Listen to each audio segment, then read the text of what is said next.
But Hannah was unable to have any. Every year, the whole family would go up to the city of Shiloh to worship and offer sacrifices to the Lord. In 1 Samuel 1:4-5, we see how the family dynamic worked. Whenever the day came for Elkanah to sacrifice, he would give portions of the meat to his wife Peninnah and to all her sons and daughters. But to Hannah he gave a double portion because he loved her, and the Lord had closed her womb. Year after year it was the same. The family would go to Shiloh, and Peninnah never missed an opportunity to provoke Hannah for not having children. In 1 Samuel 1-6, we see how deeply this affected Hannah. Because the Lord had closed Hannah's womb, her rival kept provoking her in order to irritate her. Hannah would weep so much that she couldn't even eat. Elkanah tried to comfort her, and in 1 Samuel 1:8 he asked, "Hannah, why are you weeping? Why don't you eat? Why are you downhearted? Don't I mean more to you than 10 sons?"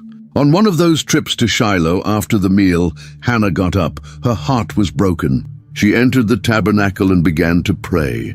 But this wasn't just any prayer. It was a desperate plea, a silent cry, a solemn vow. In 1 Samuel 1:11, we read her words, "Lord Almighty, if you will only look on your servant's misery and remember me, and not forget your servant but give her a son, then I will give him to the Lord for all the days of his life, and no razor will ever be used on his head." Hannah prayed in silence. Only her lips were moving. That's when Eli the priest saw her.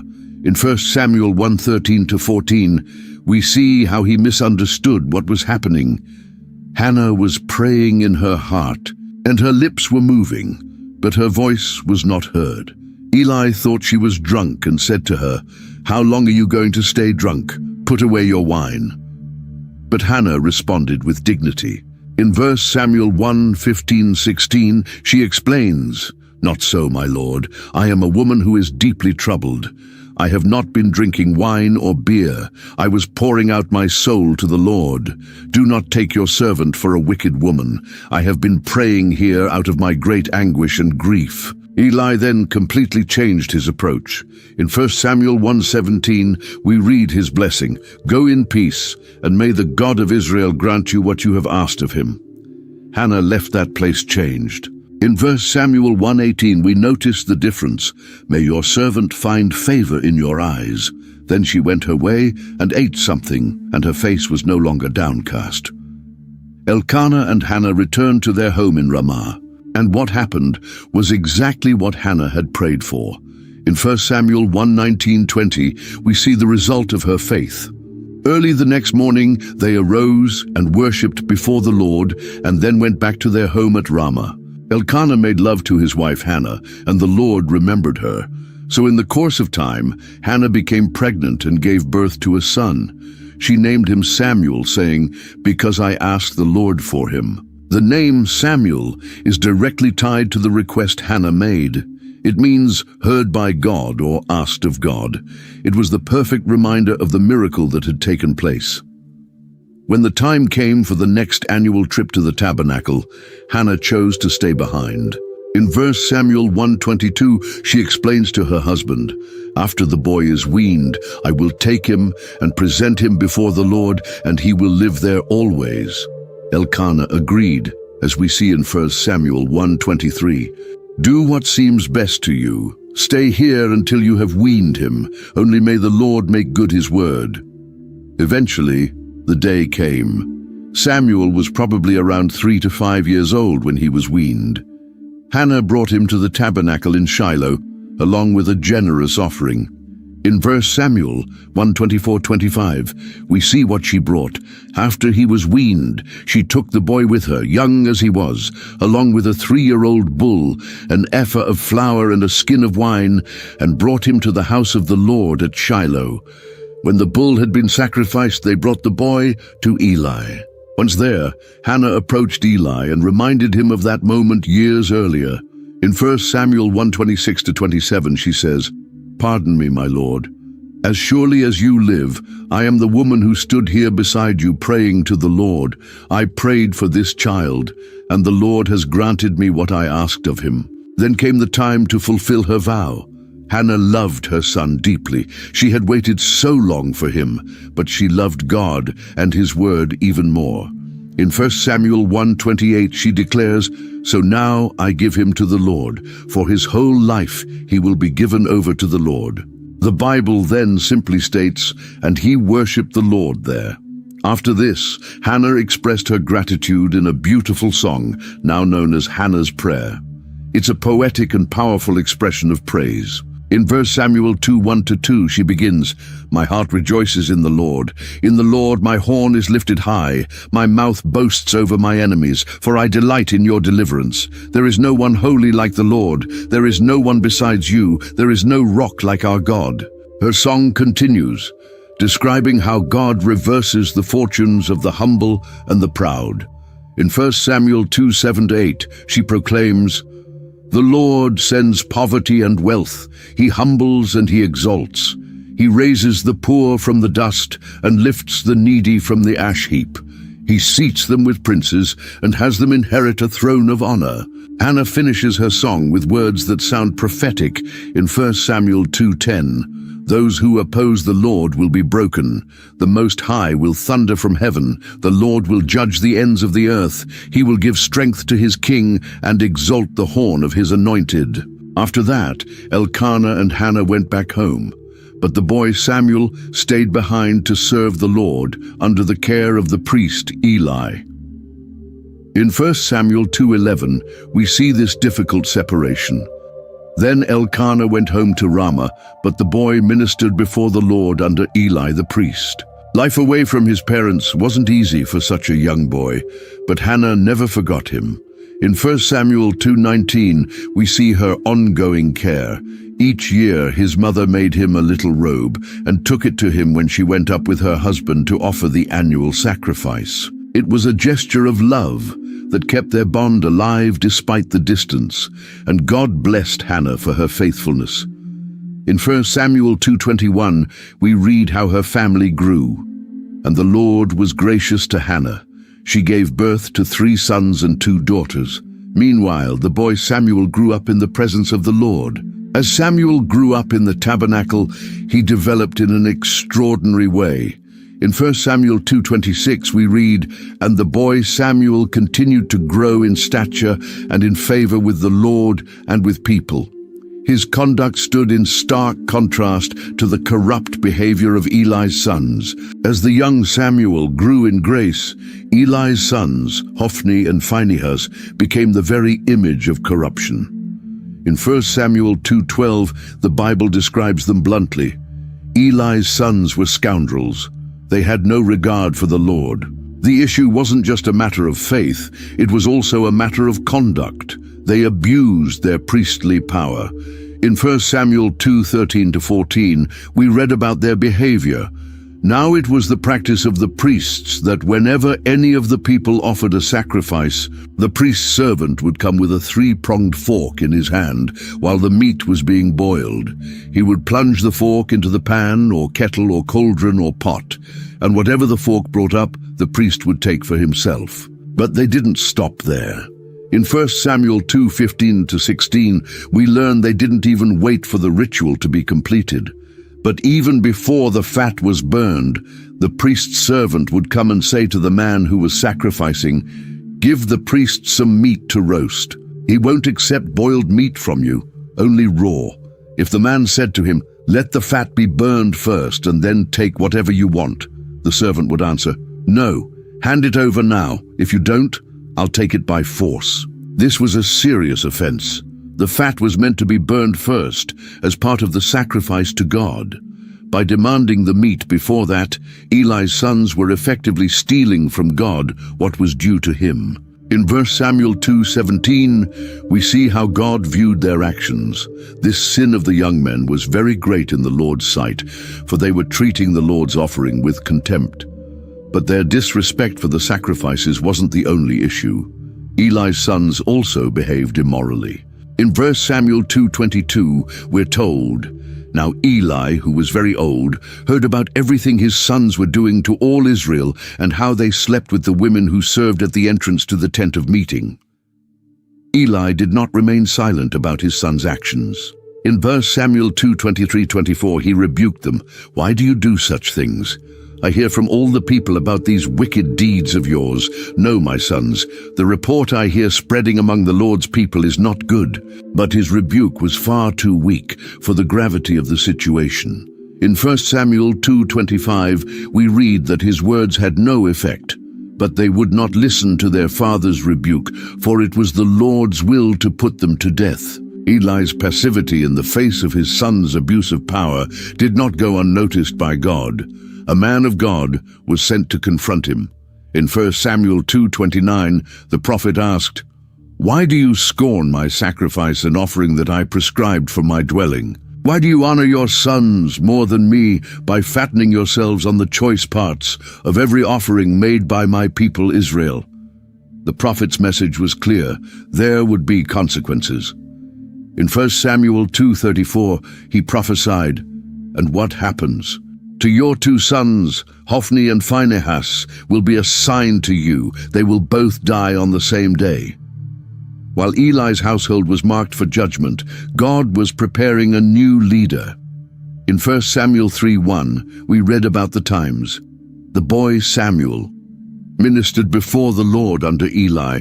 In those days, the word of the Lord was rare. There were not many visions. One night something extraordinary happened. Samuel was lying down in the tabernacle near the ark of God. In 1 Samuel 3:3-4, we read, "The lamp of God had not yet gone out, and Samuel was lying down in the house of the Lord where the ark of God was. Then the Lord called Samuel. Still a boy, Samuel didn't recognize God's voice. In 1 Samuel 3:5, we see his response. Samuel answered, "Here I am." And he ran to Eli and said, "Here I am, you called me." Eli told him he hadn't called and sent him back to lie down. But the voice came again. In 1 Samuel 3:6, we read, "Again the Lord called, 'Samuel.' And Samuel got up and went to Eli and said, 'Here I am, you called me.' Once again, Eli told him he hadn't called. The third time this happened, Eli realized what was going on. In 1 Samuel 3:8-9, we read, "The Lord called Samuel a third time, and Samuel got up and went to Eli and said, 'Here I am, you called me.' Then Eli realized that the Lord was calling the boy. So Eli told Samuel, 'Go and lie down, and if he calls you, say, "Speak, Lord, for your servant is listening." Samuel went back to lie down. And in 1 Samuel 3:10 we see, "The Lord came and stood there, calling as at the other times, 'Samuel, Samuel.' Then Samuel said, 'Speak, for your servant is listening.'" It was then that God gave Samuel his first prophetic message.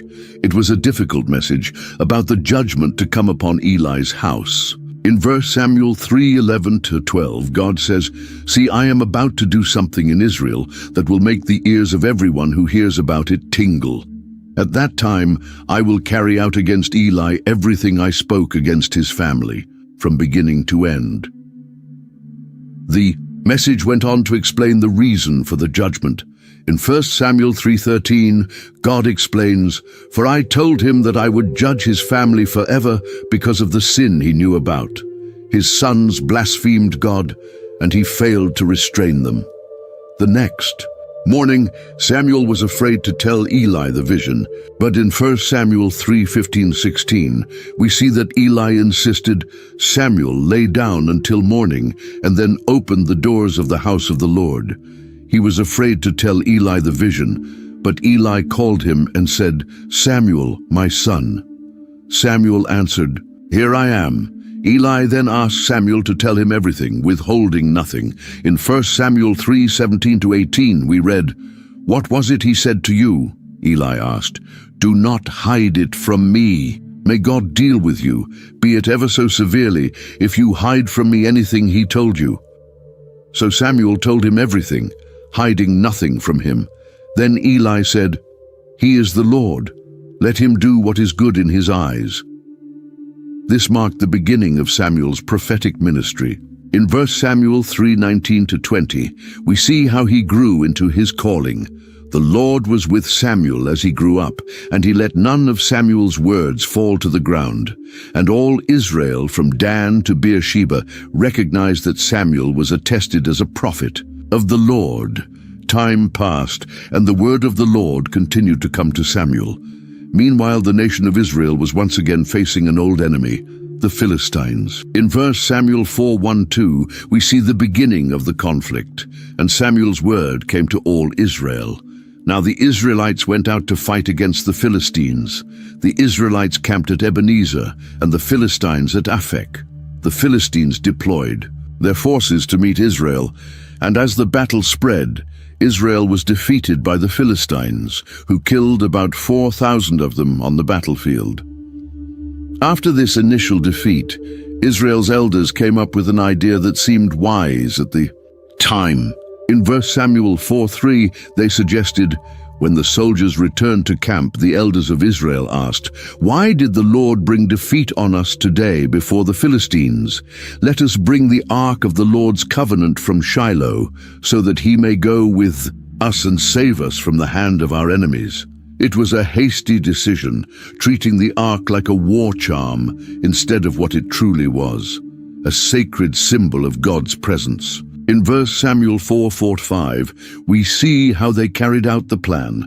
So the people sent men to Shiloh, and they brought back the ark of the covenant of the Lord Almighty, who is enthroned between the cherubim. And Eli's two sons, Hophni and Phinehas, were there with the ark of the covenant of God. When the ark of the Lord's covenant came into the camp, all Israel raised such a great shout that the ground shook. The Philistines heard the uproar and were terrified when they found out the ark had arrived. In 1 Samuel 4:7-8, we read of their fear. The Philistines were afraid. "A god has come into the camp," they said. "Oh no, nothing like this has happened before. We're doomed. Who will deliver us from the hand of these mighty gods? They are the gods who struck the Egyptians with all kinds of plagues in the wilderness." But rather than retreat, the Philistines chose to fight with even more determination. In 1 Samuel 4:9-10, they rallied themselves. "Be strong, Philistines. Be men, or you will be subject to the Hebrews, as they have been to you. Be men and fight." So the Philistines fought, and the Israelites were defeated, and every man fled to his tent. The slaughter was very great. Israel lost 30,000 foot soldiers. It was a crushing defeat, and worse was still to come. In 1 Samuel 4:11 it says, "The ark of God was captured, and Eli's two sons, Hophni and Phinehas, died." News traveled quickly to Shiloh.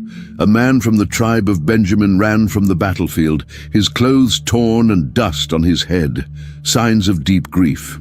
In 1 Samuel 4:13 we find, "When he arrived, there was Eli sitting on his chair by the side of the road, watching, because his heart feared for the ark of God." When the messenger shared the news with the city, the people cried out in anguish. Eli, now 98 years old and almost blind, asked what had happened. In 1 Samuel 4:16-17, the messenger replied, "I have just come from the battle line. I fled from it this very day." Eli asked, "What happened, my son?" Udun, the man who brought the news, replied, "Israel fled before the Philistines, and the army has suffered heavy losses. Also your two sons, Hophni and Phinehas, are dead, and the ark of God has been captured." Upon hearing about the ark, Eli fell backward off his chair. In 1 Samuel 4:18, the tragic end of the priest is described. When he mentioned the ark of God, Eli fell backward off his chair by the side of the gate. His neck was broken, and he died, for he was an old man and heavy. He had led Israel 40 years, but the tragedy didn't stop there. Eli's daughter-in-law, the wife of Phinehas, was pregnant and near delivery. In 1 Samuel 4:19-20, we read, "The wife of Phinehas, who was pregnant and near the time of delivery, heard the news that the ark of God had been captured and that her father-in-law and her husband were dead.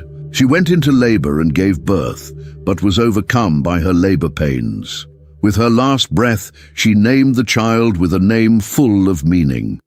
In 1 Samuel 4:21-22, she named the boy Ichabod, saying, "The glory has departed from Israel," because the ark of God had been captured, and because of the deaths of her father-in-law and her husband.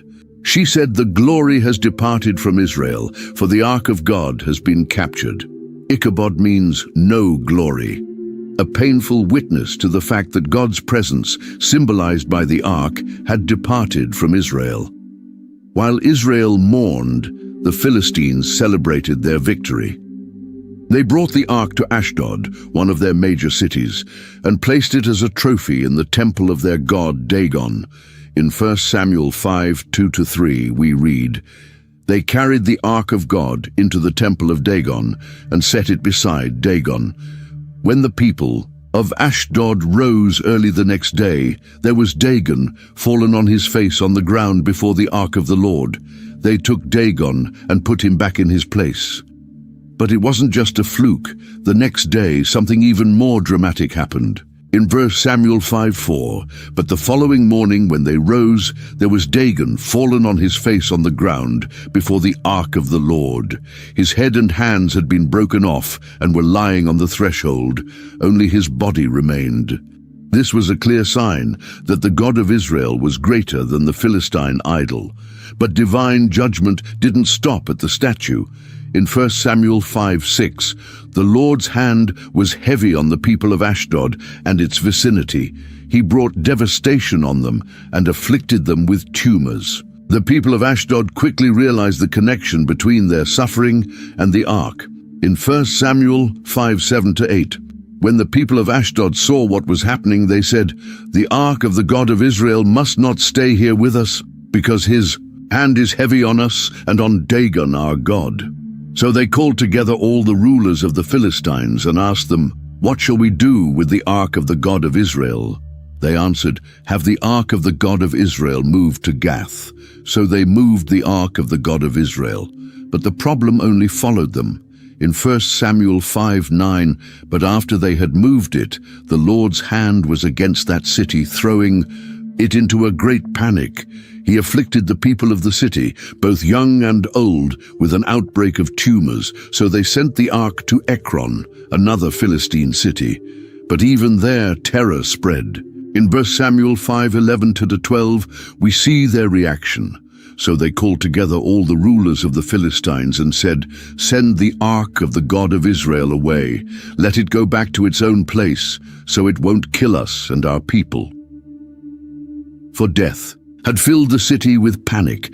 God's hand was very heavy on it. Those who did not die were afflicted with tumors, and the outcry of the city went up to heaven. After 7 months of suffering, the Philistines decided it was time to send the ark back. In 1 Samuel 6:2-3, they sought advice. The Philistines called for the priests and the diviners and said, "What shall we do with the ark of the Lord? Tell us how we should send it back to its place." They answered, "If you return the ark of the God of Israel, do not send it back to him without a guilt offering. By all means send a guilt offering to him. Then you will be healed, and you will know why his hand has not been lifted from you." The Philistines then asked what kind of guilt offering they should send. In 1 Samuel 6:4-5, the answer is given. The Philistines asked, "What guilt offering should we send to him?" And they replied, 5 gold tumors and 5 gold rats, according to the number of the Philistine rulers, because the same plague has struck both you and your rulers. Make models of the tumors and of the rats that are destroying the land, and give glory to the God of Israel. Perhaps he will lift his hand from you and your gods and your land." This was an acknowledgement that the God of Israel was behind the plagues they had endured. They also decided to return the ark in a very specific way. In 1 Samuel 6:7-9, their plan is outlined. "Now then, get a new cart ready with 2 cows that have calved and have never been yoked. Hitch the cows to the cart, but take their calves. Away and pen them up. Take the ark of the Lord and put it on the cart, and in a chest beside it put the gold objects you are sending back to him as a guilt offering. Send it on its way, but keep watching it. If it goes up to its own territory toward Beth Shemesh, then the Lord has brought this great disaster on us. But if it does not, then we will know that it was not his hand that struck us, and that it happened to us by chance. It was an interesting test. Naturally, the cows would want to return to their calves. If they headed toward Israel's territory, it would be a clear sign that God was directing them. In 1 Samuel 6:10-12, we see what happened. So they did this. They took 2 such cows and hitched them to the cart and penned up their calves. They placed the ark of the Lord on the cart, and along with it the chest, containing the gold rats and the models of the tumors. Then the cows went straight up toward Beth Shemesh, keeping on the road and lowing all the way. They did not turn to the right or the left. The rulers of the Philistines followed them as far as the border of Beth Shemesh. That was the final confirmation that everything had truly been the work of the God of Israel.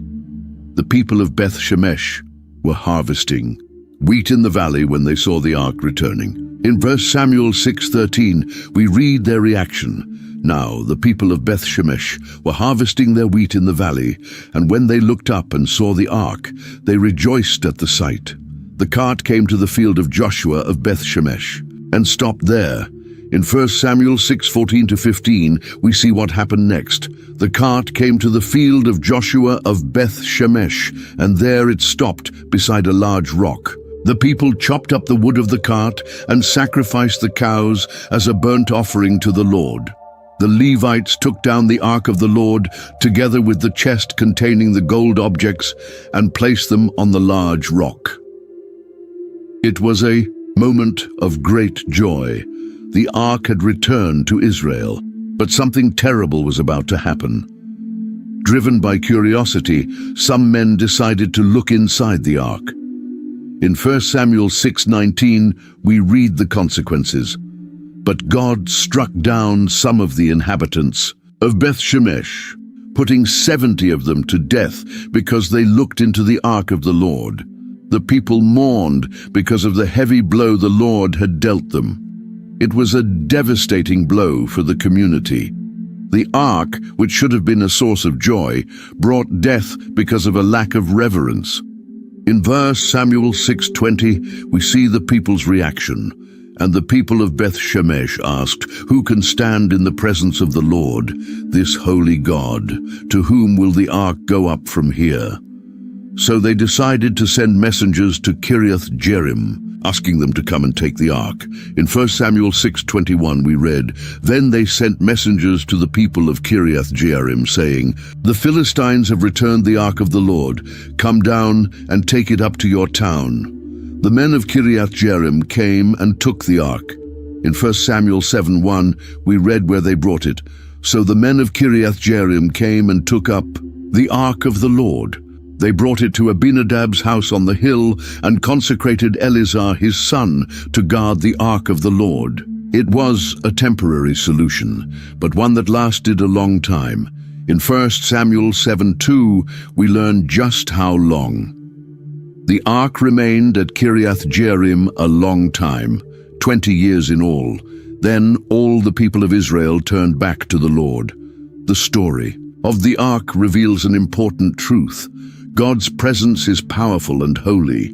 It cannot be treated lightly, neither by enemies who see it as a trophy, nor by God's own people who forget his holiness. During those 20 years that the ark stayed, in Abinadab's house, Samuel grew up and became Israel's recognized leader. He saw that the people needed spiritual renewal. In 1 Samuel 7:3, we read his call to repentance.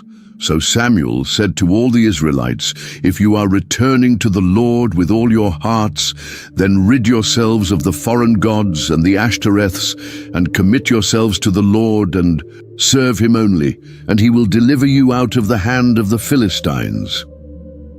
The people responded positively.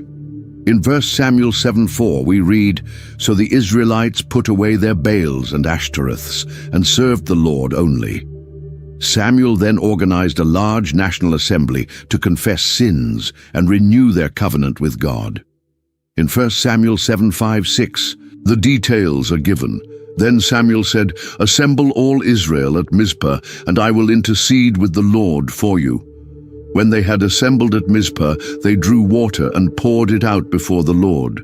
On that day they fasted, and there they confessed, "We have sinned against the Lord." Now Samuel was serving as leader of Israel at Mizpah. It was a powerful moment of national renewal. But when the Philistines heard about the gathering, they saw it as an opportunity to attack. In 1 Samuel 7:7, we read Israel's reaction. When the Philistines heard that the Israelites had assembled at Mizpah, the rulers of the Philistines came up to attack them. When the Israelites heard of it, they were afraid of the Philistines. This time, instead of relying on an external symbol like the ark, they asked for Samuel's intercession. In 1 Samuel 7:8 they pleaded, they said to Samuel, "Do not stop crying out to the Lord our God for us, that he may rescue us from the hand of the Philistines." Samuel responded with a sacrifice and fervent prayer. In 1 Samuel 7:9 we read of his action. Then Samuel took a suckling lamb and sacrificed it as a whole burnt offering to the Lord. He cried out to the Lord on Israel's behalf, and the Lord answered him. God's response was dramatic. In 1 Samuel 7:10 we read, "While Samuel was sacrificing the burnt offering, the Philistines drew near to engage Israel in battle. But that day the Lord thundered with loud thunder against the Philistines and threw them into such a panic that they were routed before the Israelites." It was a spectacular victory, completely different from their earlier defeat. In 1 Samuel 7:11 we see the outcome. The men of Israel rushed out of Mizpah and pursued the Philistines, slaughtering them along the way to a point below Beth-kar. To commemorate this significant victory, Samuel set up a memorial. In 1 Samuel 7:12, we read of his act and his words. Then Samuel took a stone and set it up between Mizpah and Shen. He named it Ebenezer, saying, "Thus far the Lord has helped us." Ebenezer means stone of help. It was a lasting reminder that the victory came from the Lord, not from human strength or sacred objects. As a result of this triumph, a long period of peace followed. In 1 Samuel 7:13-14, we read about that time. So the Philistines were subdued and did not invade Israelite territory again. Throughout Samuel's lifetime, the hand of the Lord was against the Philistines. The towns from Ekron to Gath that the Philistines had captured from Israel were restored to Israel, and Israel delivered the neighboring territory from the hands of the Philistines. Samuel continued to lead Israel as a judge, traveling each year to settle disputes. In 1 Samuel 7:15-17, we read about his routine. Samuel continued as Israel's leader all the days of his life. From year to year, he went on a circuit from Bethel to Gilgal to Mizpah, judging Israel in all those places. But he always went back to Ramah, where his home was, and there he also held court for Israel, and he built an altar there to the Lord. Years went by and Samuel grew old. His hair turned white, his steps slowed, and he realized he couldn't lead Israel forever. So he decided to appoint his sons as judges. In 1 Samuel 8:1-2, we read of this transition. When Samuel grew old, he appointed his sons as Israel's leaders. The name of his firstborn was Joel, and the name of his second was Abijah, and they served at Beersheba. It seemed like a good idea. Who better to continue his work than his own sons? But something went wrong. Samuel's sons didn't follow his example. Instead, they saw their position as a way to enrich themselves. In 1 Samuel 8:3, we see what happened. But his sons did not follow his ways. They turned aside after dishonest gain and accepted bribes and perverted justice. The people quickly noticed the problem. Israel's leaders gathered and went to speak with Samuel in Ramah. In 1 Samuel 8:4-5, we read their request. So all the elders of Israel gathered together and came to Samuel at Ramah. They said to him, "You are old, and your sons do not follow your ways. Now appoint a king to lead us, such as all the other nations have." It seemed like a reasonable request. After all, every other nation had a king. Why should Israel be any different? But Samuel was troubled by it. To him, it felt like the people were rejecting the system of judges that God had established. He took it as a personal rejection. In 1 Samuel 8:6, we see his reaction. But when they said, "Give us a king to lead us," this displeased Samuel, so he prayed to the Lord. Samuel didn't respond right away. He took the matter to God in prayer, seeking guidance. God's answer was surprising. In 1 Samuel 8:7-8, the Lord said, "Listen to all that the people are saying to you. It is not you they have rejected, but they have rejected me as their king, as they have done from the day I brought them up out of Egypt until this day, forsaking me and serving other gods, so they are doing to you." God saw this request as something deeper than just a political shift. It was a rejection of the theocracy, God's direct rule over his people. Still, he instructed Samuel to grant their request with one condition. In 1 Samuel 8:9, God continued, "Now listen to them, but warn them solemnly, and let them know what the king who will reign over them will claim as his rights." Samuel returned to the people and relayed God's message. He warned them about what it would mean to have a king. It wouldn't just be glory and military victories. There would be a heavy cost. In 1 Samuel 8:11-13, he began to describe it. "This is what the king who will reign over you will claim as his rights. He will take your sons and make them serve with his chariots and horses, and they will run in front of his chariots.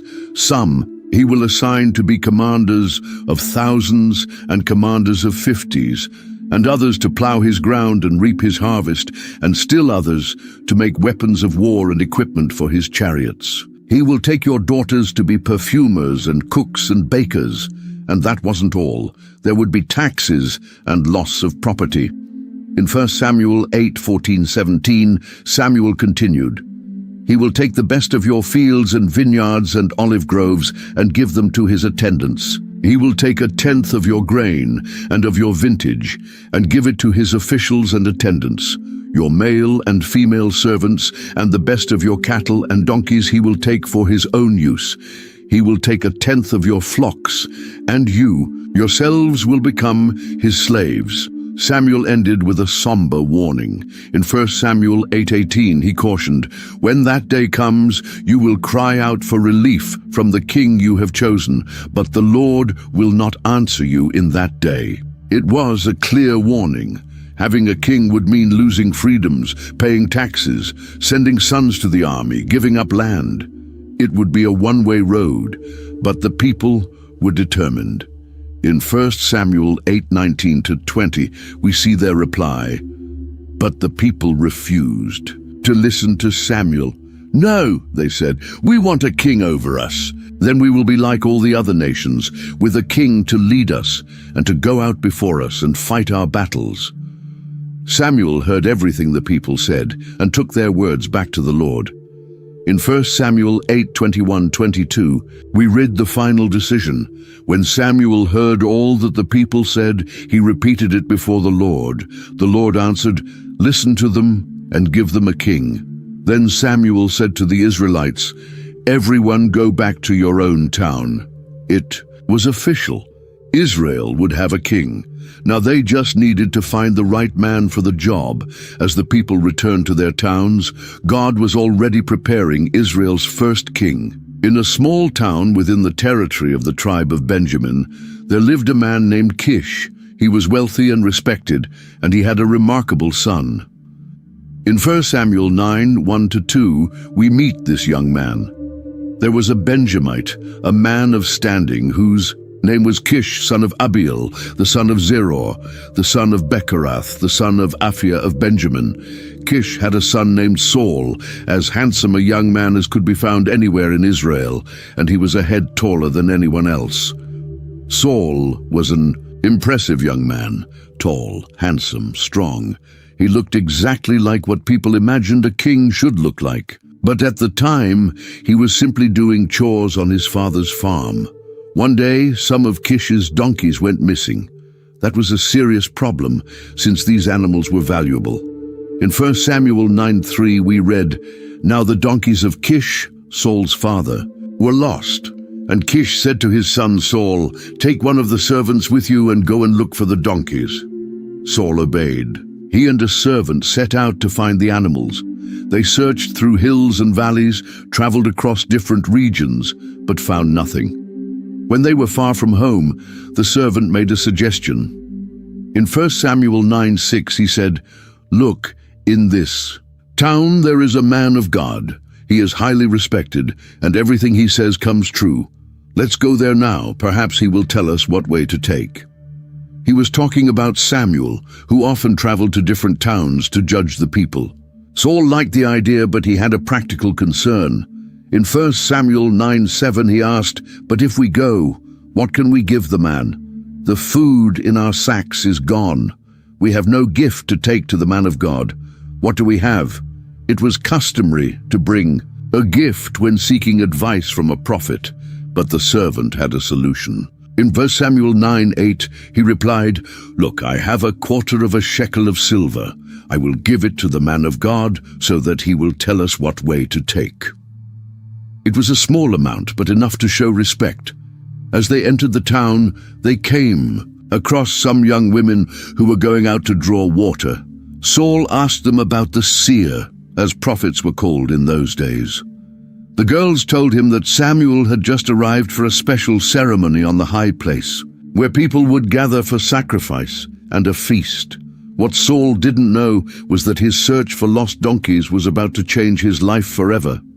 The day before, God had already spoken to Samuel. In 1 Samuel 9:15-16 we read, "Now the day before Saul came, the Lord had revealed this to Samuel. 'About this time tomorrow, I will send you a man from the land of Benjamin. Anoint him ruler over my people Israel. He will deliver them from the hand of the Philistines. I have looked on my people, for their cry has reached me.' When Samuel saw Saul, he immediately knew he was the one."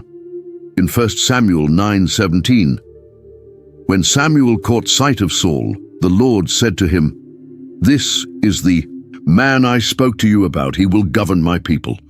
Saul approached Samuel, having no idea who he was or what was about to happen. In 1 Samuel 9:18, he asked innocently, "Please tell me where the seer's house is." Samuel answered, "I am the seer. Go up ahead of me to the high place, for today you are to eat with me, and in the morning I will send you on your way and will tell you all that is in your heart. As for the donkeys you lost 3 days ago, do not worry about them. They have been found." Then Samuel said something that left Saul completely bewildered. In 1 Samuel 9:20-21 we read, "And to whom is all the desire of Israel turned, if not to you and your whole family line?" Saul replied, "But am I not a Benjamite from the smallest tribe of Israel? And is not my clan the least of all the clans of the tribe of Benjamin? Why do you say such a thing to me?" But Samuel was just getting started. He brought Saul and his servant to the banquet and gave them the place of honor and the finest portion of meat. Afterward, he took them to his home for a private conversation. The next morning, as Saul and his servant were leaving town, something extraordinary happened. In 1 Samuel 9:27-10:1, we see the moment Samuel anoints Saul. As they were going down to the edge of the town, Samuel said to Saul, "Tell the servant to go on ahead of us." And the servant did so. "But you stay here for a while, so that I may give you a message from God." Then Samuel took a flask of olive oil and poured it on Saul's head and kissed him, saying, "Has not the Lord anointed you ruler over his inheritance?" It was a simple ceremony, but one of tremendous significance. Samuel was anointing Israel's first king, the man who would lead the people in battle and establish the monarchy. For now it was a secret between Saul, Samuel, and God. The people still didn't know who their king would be. After anointing Saul, Samuel gave him 3 signs to confirm his anointing as king. These signs would help Saul realize that what was happening was truly the work of God, and not just a man's idea. In 1 Samuel 10:2-6, we read the signs Samuel foretold. When you leave me today, you will meet 2 men near Rachel's tomb at Zelzah on the border of Benjamin. They will say to you, the donkeys you set out to look for have been found, and now your father has stopped thinking about them and is worried about you. He is asking, what shall I do about my son? Then you will go on from there until you reach the great tree of Tabor. 3 men going up to worship God at Bethel will meet you there.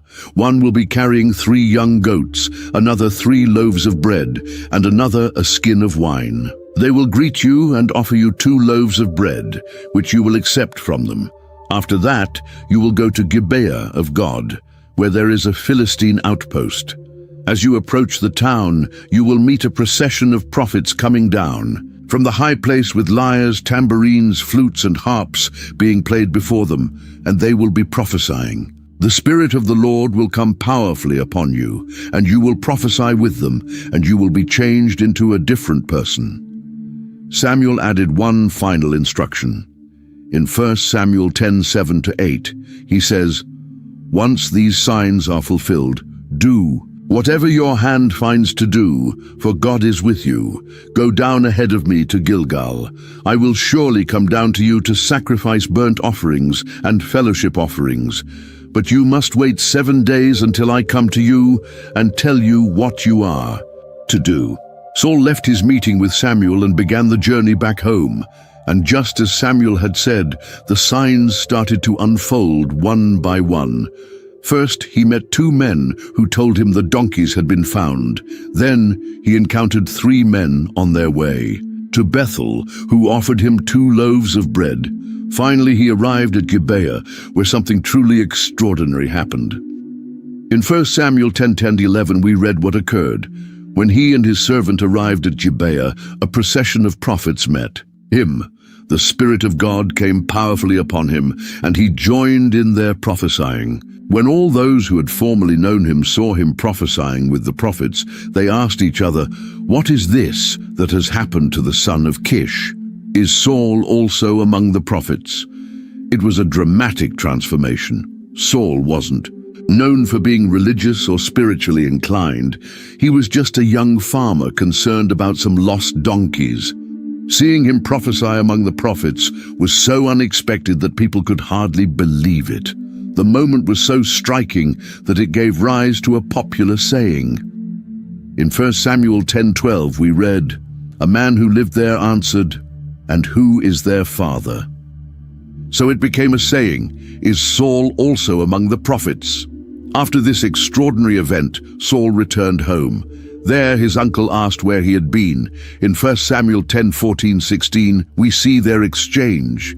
Saul's uncle asked him and his servant, where have you been? Looking for the donkeys, he said. But when we saw they were not to be found, we went to Samuel.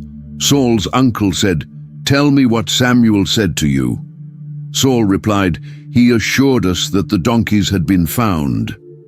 But he did not tell his uncle what Samuel had said about the kingship. Saul kept the most important part of his encounter with Samuel to himself. He didn't even tell his own uncle that he had been anointed as the king of Israel. It was a secret he kept until the right time. Now it was time to make public what had been private. Samuel called the people together for an assembly at Mizpah. In 1 Samuel 10:17-19, we read how he began his speech. Samuel summoned the people of Israel to the Lord at Mizpah and said to them, this is what the Lord, the God of Israel, says, I brought Israel up out of Egypt, and I delivered you from the power of Egypt and all the kingdoms that oppressed you. But you have now rejected your God, who saves you out of all your disasters and calamities, and you have said, no, appoint a king over us. So now present yourselves before the Lord by your tribes and clans. Samuel made it clear that In his view, their request for a king was a rejection of God as Israel's true leader. Even so, he was ready to give them what they had asked for. It was time to reveal who the king would be. The method chosen was casting lots by tribe, allowing God to indicate his choice. In 1 Samuel 10:20-21, we read, "When Samuel had all Israel come forward by tribes, the tribe of Benjamin was taken by lot. Then he brought forward the tribe of Benjamin, clan by clan, and Matri's clan was taken. Finally Saul, son of Kish, was taken. But when they looked for him, he was not to be found." It was an odd moment. The king had been chosen, but no one could find him. People began to wonder where he was, so they sought the Lord again. In 1 Samuel 10:22, we read, "So they inquired further of the Lord, 'Has the man come here yet?' And the Lord said, 'Yes, he has hidden himself among the supplies.'" This response revealed Saul's initial insecurity. The tall, strong young man who looked like the perfect king was hiding among the baggage. Whether it was humility or fear of responsibility, he had to be brought out to face his new role. Infernan brought him out, and as he stood among the people, he was a head taller than any of the others. Samuel said to all the people, "Do you see the man the Lord has chosen? There is no one like him among all the people." Then the people shouted, "Long live the king!" Samuel then explained to the people the rights and duties of kingship, writing them down in a book and placing it before the Lord. He dismissed the people to return home. Saul also returned to Gibeah, accompanied by valiant men whose hearts God had touched to support him. However, not everyone accepted the new king. In 1 Samuel 10:27 we read, "But some scoundrels said, 'How can this fellow save us?' They despised him and brought him no gifts, but Saul kept silent. Saul would still have to prove himself as king, and that opportunity would come sooner than he expected. It didn't take long for Saul to face his first challenge as king. Nahash, the king of the Ammonites, marched up and laid siege to the city of Jabesh Gilead, east of the Jordan River. The siege was so intense that the men of the city were desperate. In 1 Samuel 11:1, we read what they did. "All the men of Jabesh said to Nahash, 'Make a treaty with us, and we will be subject to you.'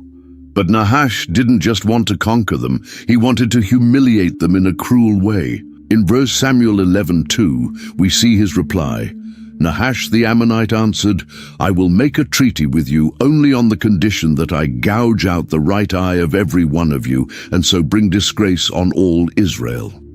It was a horrific demand. Gouging out the right eye wasn't just physical mutilation, it would render the men useless in battle, since the right eye was the one exposed outside the shield during combat. The leaders of Jabesh asked for 7 days to consider the offer, and Nahash agreed. They immediately sent messengers throughout Israel, pleading for help. When the news reached Gibeah, where Saul lived, the people wept aloud. In 1 Samuel 11:5-6, we see Saul's reaction. Just then Saul was returning from the fields behind his oxen, and he asked, "What is wrong with the people? Why are they weeping?" Then they repeated to him what the men of Jabesh had said. When Saul heard their words, the Spirit of God came powerfully upon him, and he burned with anger. This was Saul's moment to prove himself worthy of being king. Moved by the Spirit of God, he took dramatic action. In 1 Samuel 11:7, we read, "He took a pair of oxen, cut them into pieces, and sent the pieces by messengers throughout Israel, proclaiming, 'This is what will be done to the oxen of anyone who does not follow Saul and Samuel.' Then the terror of the Lord fell on the people, and they came out together as one. It was a dramatic and effective message. No one dared stay home while their oxen could be slaughtered like Saul's. The result was a massive army. In 1 Samuel 11:8, we read the size of the force. When Saul mustered them at Bezek, there were 300,000 men from Israel and 30,000 from Judah. With this great army, Saul sent a message to the men of Jabesh Gilead. By the time the sun is hot tomorrow, you will be rescued. The news brought joy to the people, and they sent a deceptive reply to Nahash. Tomorrow we will surrender to you, and you can do to us whatever you like. The next day, before dawn, Saul divided his troops into 3 companies. In 1 Samuel 11:11, we see his strategy. They entered the Ammonite camp during the last watch of the night and slaughtered them until the heat of the day. Those who survived were scattered, so that no 2 of them were left together. It was a crushing victory. The people of Jabesh Gilead were saved, and Saul had proven his worth as king. Some wanted to execute the men who had previously doubted Saul, but he responded with mercy. In 1 Samuel 11:13, Saul said, "No one will be put to death today, for this day the Lord has rescued Israel." This victory solidified Saul's authority as king. It was time to formally confirm his kingship. In a public ceremony, after the stunning victory over the Ammonites, the people were thrilled with their new king. Samuel seized the moment and called everyone together for a special ceremony. In 1 Samuel 11:14-15, we read his call. Then Samuel said to the people, "Come, let us go to Gilgal, and there renew the kingship." So all the people went to Gilgal and made Saul king in the presence of the Lord. There they sacrificed fellowship offerings before the Lord, and Saul and all the Israelites held a great celebration. It was a solemn and joyful occasion. The people were pleased with their new king, and the recent victory seemed to confirm they had made the right choice. But for Samuel, it was also a moment of transition. He was handing over the political leadership of the nation to Saul, though he would remain Israel's spiritual leader and prophet. Samuel used the occasion to deliver a farewell speech as judge of Israel. It was a chance to reflect on the past and give guidance for the future. In 1 Samuel 12:1-3, he began, "Samuel said to all Israel, I have listened to everything you said to me and have set a king over you. Now you have a king as your leader. As for me, I am old and gray, and my sons are here with you. I have been your leader from my youth until this day. Here I stand. Testify against me in the presence of the Lord and his anointed. Whose ox have I taken? Whose donkey have I taken? Whom have I cheated? Whom have I oppressed? From whose hand have I accepted a bribe to shut my eyes? If I have done any of these things, I will make it right." The people acknowledged Samuel's integrity. Despite the failures of his sons, he himself had been an honest and just leader. Samuel then reminded them of how God had rescued them from Egypt and cared for them throughout the years. He mentioned the judges God had raised up to deliver them from enemies whenever they repented of their sins. Then Samuel gave a serious warning. In 1 Samuel 12:14-15 he said, "If you fear the Lord and serve and obey him and do not rebel against his commands, and if both you and the king who reigns over you follow the Lord your God, good. But if you do not obey the Lord, and if you rebel against his commands, his hand will be against you, as it was against your ancestors." To emphasize his message, Samuel asked God for a sign. In 1 Samuel 12:16-18, we see what happened. "Now, then stand still and see this great thing the Lord is about to do before your eyes. Is it not wheat harvest now? I will call on the Lord to send thunder and rain, and you will realize what an evil thing you did in the eyes of the Lord when you asked for a king." Then Samuel called on the Lord, and that same day the Lord sent thunder and rain. So all the people stood in awe of the Lord and of Samuel. It was a powerful sign. Rain during the wheat harvest was rare and could damage the crops. Thunder symbolized God's power. It was a reminder that even though they now had a human king, Israel's true king was still God. The people were frightened and asked Samuel to pray for them. Samuel reassured them, but he emphasized the importance of serving God with all their hearts. In 1 Samuel 12:24-25, he concludes, "Only fear the Lord and serve him faithfully with all your heart." Consider what great things he has done for you. Yet if you persist in doing evil, both you and your king will be swept away." With that, a new model of leadership began in Israel. The king, the prophet, and the people, all under the divine covenant. Saul was the king, responsible for political and military leadership. Samuel was the prophet, representing the voice of God, and the people were responsible for obeying God and following their leaders as long as those leaders followed the Lord. In the 3rd year of his reign, Saul began forming a standing army. In 1 Samuel 13, 1-2, we see his initial strategy.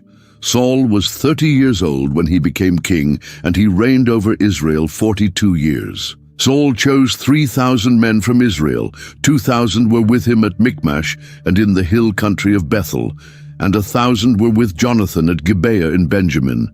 The rest of the men he sent back to their homes. Saul was preparing to face Israel's greatest enemy, the Philistines. They dominated the Mediterranean coast and had garrisons throughout Israelite territory. The Philistine occupation was so extensive that they even controlled weapon production. In 1 Samuel 13, 19, 20, we see this situation.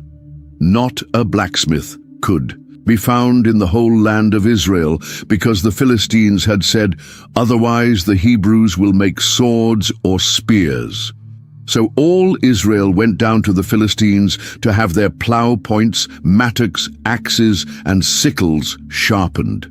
In a bold move, Jonathan, Saul's son, attacked the Philistine garrison at Gibeah. In 1 Samuel 13, 3-4, we see how that escalated things. Jonathan attacked the Philistine outpost at Gibeah, and the Philistines heard about it. Then Saul had the trumpet blown throughout the land and said, "Let the Hebrews hear." So all Israel heard the news. Saul has attacked the Philistine outpost, and now Israel has become obnoxious to the Philistines. And the people were summoned to join Saul at Gilgal. The Philistines responded swiftly and with overwhelming force. In 1 Samuel 13:5, we read the scale of their army.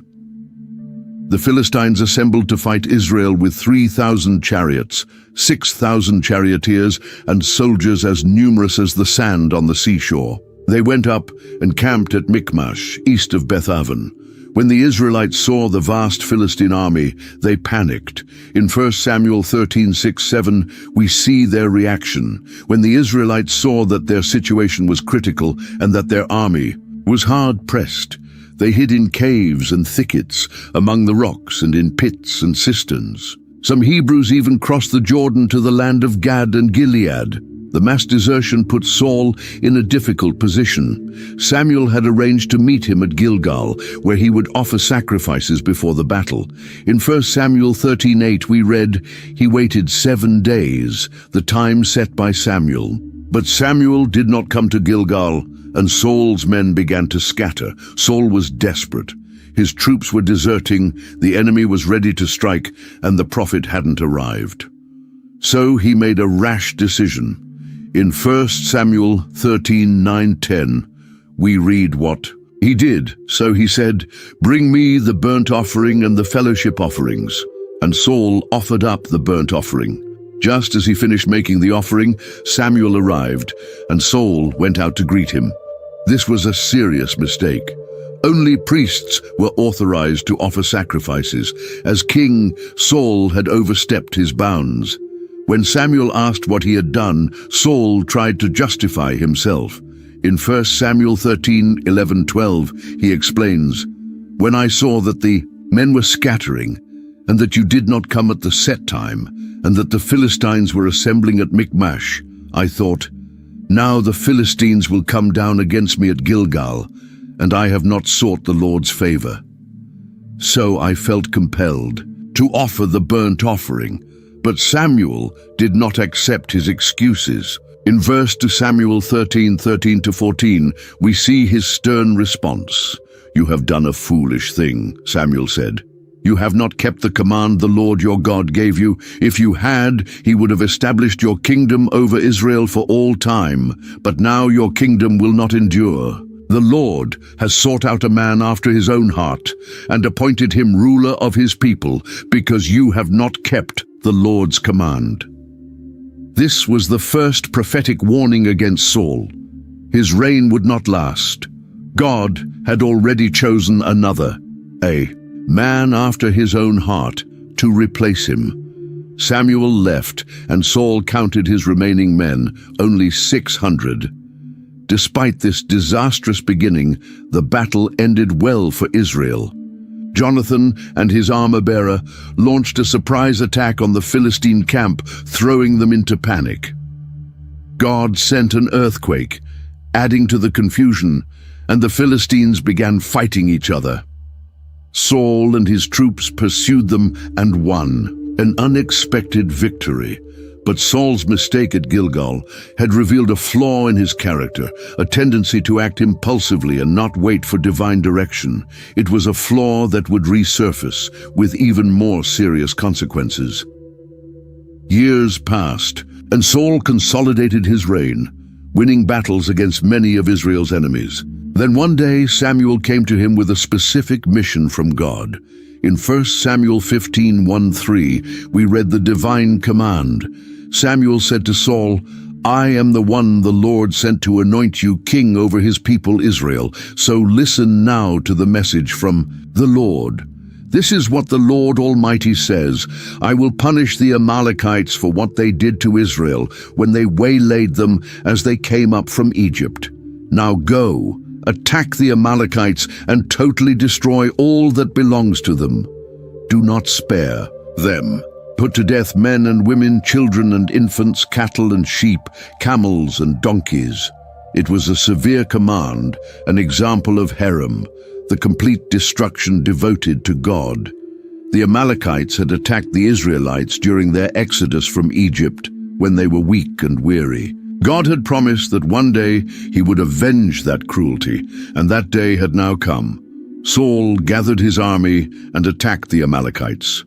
In 1 Samuel 15:7-9, we see the outcome of the battle.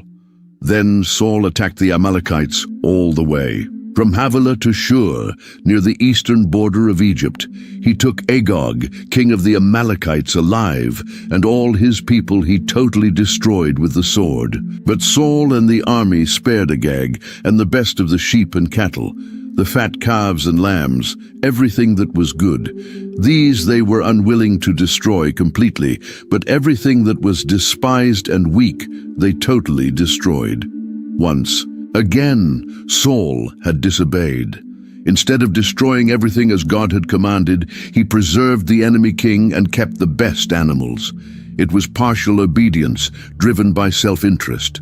Saul wanted the prestige of parading a defeated king as a captive and the wealth of the finest animals for himself and his army. God saw this disobedience and spoke to Samuel. In 1 Samuel 15:10-11 we read, "Then the word of the Lord came to Samuel, I regret that I have made Saul king, because he has turned away from me and has not carried out my instructions." Samuel was angry, and he cried out to the Lord all that night. The next morning Samuel went to meet Saul, who had just finished setting up a monument in his own honor. When Samuel arrived, Saul greeted him cheerfully. "The Lord bless you, I have carried out the Lord's instructions." But Samuel wasn't convinced. In 1 Samuel 15:14 he asked, "What then is this bleating of sheep in my ears? What is this lowing of cattle that I hear?" Saul tried to explain that the best animals had been spared to be sacrificed to the Lord. But Samuel rejected the excuse. In 1 Samuel 15:22-23, he made a prophetic declaration that would become well known. But Samuel replied, "Does the Lord delight in burnt offerings and sacrifices as much as in obeying the Lord? To obey is better than sacrifice, and to heed is better than the fat of rams. For rebellion is like the sin of divination, and arrogance like the evil of idolatry. Because you have rejected the word of the Lord, he has rejected you as king." Finally, Saul admitted his wrongdoing. In 1 Samuel 15:24, he confessed. Then Saul said to Samuel, I have sinned. I violated the Lord's command and your instructions. I was afraid of the men, and so I gave in to them. But it was too late. Samuel announced that God had rejected Saul as king. When Samuel turned to leave, Saul grabbed his robe, and it tore. In 1 Samuel 15:27-28, we see the symbolism of that moment. As Samuel turned to leave, Saul caught hold of the hem of his robe, and it tore. Samuel said to him, The Lord has torn the kingdom of Israel from you today, and has given it to one of your neighbors, to one better than you. Samuel then carried out the task that Saul had refused to complete. He killed Agag, king of the Amalekites. After that, he returned to his hometown, Ramah, while Saul went back to Gibeah. In 1 Samuel 15:35, we see the somber end to their relationship. Until the day Samuel died, he did not go to see Saul again, though Samuel mourned for him. And the Lord regretted that he had made Saul king over Israel. Saul's reign would continue for many years, but spiritually, it was already over. God had rejected him and was already preparing his replacement, a young shepherd from Bethlehem named David. Samuel was heartbroken. His heart grew heavy, thinking about Saul, the king who had failed. Day after day, he wept for the man whom God had rejected. But in 1 Samuel 16:1, God interrupts this cycle of mourning.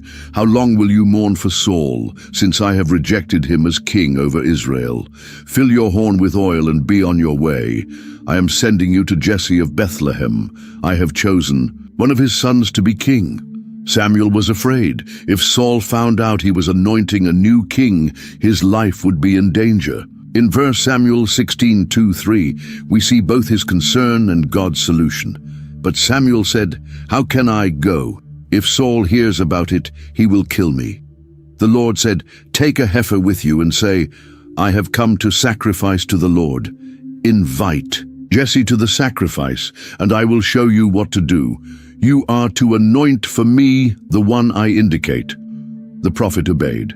When he arrived in Bethlehem, the city elders trembled at his appearance. In 1 Samuel 16:4, we read their reaction. The elders of the town trembled when they met him. They asked, Do you come in peace? Samuel replied, Yes, in peace. I have come to sacrifice to the Lord. Samuel consecrated Jesse and his sons and invited them to the sacrifice. Then he asked to see Jesse's sons one by one. The first to appear was Eliab, tall and handsome. Samuel thought, Surely this is the one the Lord has chosen. But in 1 Samuel 16:7, God corrected Samuel's human judgment. But the Lord said to Samuel, Do not consider his appearance or his height, for I have rejected him. The Lord does not look at the things people look at. People look at the outward appearance, but the Lord looks at the heart. Jesse had 7 of his sons pass before Samuel, and for each one, Samuel said, The Lord has not chosen this one. Confused, Samuel asked Jesse in 1 Samuel 16:11, Are these all the sons you have? There is still the youngest, Jesse answered, but he is tending the sheep. Send for him, Samuel said. We will not sit down until he arrives. So they sent for the boy who had been forgotten in the fields. In 1 Samuel 16:12-13, we witness his arrival. So Jesse sent for him and had him brought in. He was glowing with health and had a fine appearance and handsome features. Then the Lord said, Rise and anoint him. This is the one. So Samuel took the horn of oil and anointed him in the presence of his brothers. And from that day on, the Spirit of the Lord came powerfully upon David. It was a simple ceremony, no drums or trumpets, just an old prophet pouring oil on the head of a young shepherd. But in that moment, the fate of an empire was sealed. The shepherd of sheep would become the shepherd of a nation, though the path to the throne would be long and full of danger. While God was preparing David to become king, something was happening. To Saul, The man who had once been touched by the Spirit of God was now tormented by another kind of spirit. In 1 Samuel 16:14, we see this sad change. Now the Spirit of the Lord had departed from Saul, and an evil spirit from the Lord tormented him. Saul's servants noticed the problem. Their king was suffering, swinging between deep melancholy and sudden outbursts of rage. They suggested a solution in 1 Samuel 16:15-16. Saul's attendants said to him, "See, an evil spirit from God is tormenting you. Let our Lord command his servants here to search for someone who can play the harp. He will play when the evil spirit from God comes on you, and you will feel better." Saul agreed, and one of his servants mentioned a young man he knew. In 1 Samuel 16-18, we see the first description of David at court. One of the servants answered, "I have seen a son of Jesse of Bethlehem who knows how to play the harp. He is a brave man and a warrior. He speaks well and is a fine-looking man, and the Lord is with him."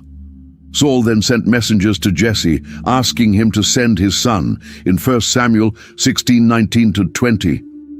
So Saul sent messengers to Jesse and said, "Send me your son David, who is with the sheep." So Jesse took a donkey loaded with bread, a skin of wine, and a young goat, and sent them with his son David to Saul. David arrived and began serving in the royal court. Whenever the evil spirit came upon Saul, the young man would play his harp, and the king would find relief. In 1 Samuel 23, we see the power of music. Whenever the Spirit from God came on Saul, David would take up his harp and play. Then relief would come to Saul. He would feel better, and the evil spirit would leave him. This marked the beginning of a strange period in David's life. He was the Lord's anointed, the future king of Israel.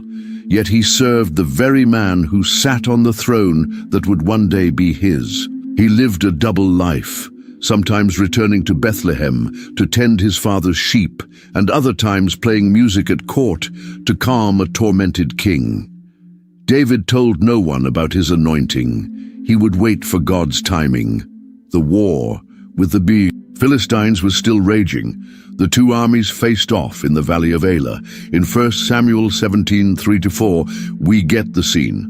The Philistines occupied one hill and the Israelites another, with the valley between them.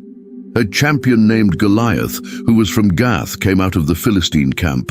He was over 9 feet tall. Goliath was a giant, not just in size, but in armor and weaponry. In 1 Samuel 17:5-7, he wore a bronze helmet and a coat of scale armor of bronze, weighing 5,000 shekels. On his legs he wore bronze greaves, and a bronze javelin was slung on his back. His spear shaft was like a weaver's rod, and its iron point weighed 600 shekels. His shield-bearer went ahead of him. For 40 days, every morning and evening, Goliath taunted the army of Israel. In 1 Samuel 17:8-10, we hear his challenge. Goliath stood and shouted to the ranks of Israel, "Why do you come out and line up for battle? Am I not a Philistine, and are you not the servants of Saul? Choose a man and have him come down to me. If he is able to fight and kill me, we will become your subjects. But if I overcome him and kill him, you will become our subjects and serve us."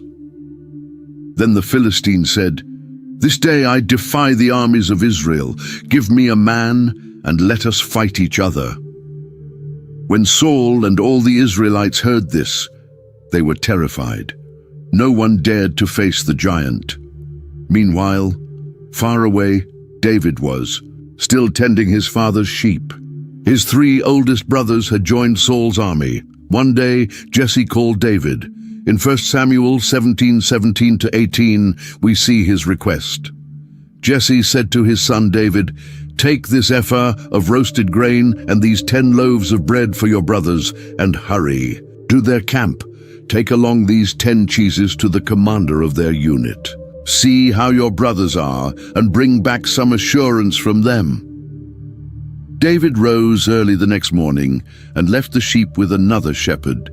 He reached the camp just as the army was going out to their battle positions, shouting the war cry. In 1 Samuel 17:22-23, David left his things with the keeper of supplies, ran to the battle lines and asked his brothers how they were. As he was talking with them, Goliath, the Philistine champion from Gath, stepped out from his lines and shouted his usual defiance, and David heard it. When the Israelites saw Goliath, they fled in fear. David asked what would be given to the man who defeated the Philistine and removed this disgrace from Israel. The soldiers explained that the king had promised great wealth, his daughter in marriage, and tax exemption for the winner's family. David's oldest brother, Eliab, overheard the conversation and became angry. In 1 Samuel 17:28, he rebuked David. "Why have you come down here? And with whom did you leave those few sheep in the wilderness? I know how conceited you are and how wicked your heart is. You came down only to watch the battle." But David wasn't intimidated. He kept asking about the reward until word reached Saul, who sent for him. In 1 Samuel 17:32, David shows his courage. David said to Saul, "Let no one lose heart on account of this Philistine. Your servant will go and fight him." Saul tried to talk him out of it. "You are not able to go out against this Philistine and fight him. You are only a young man, and he has been a warrior from his youth."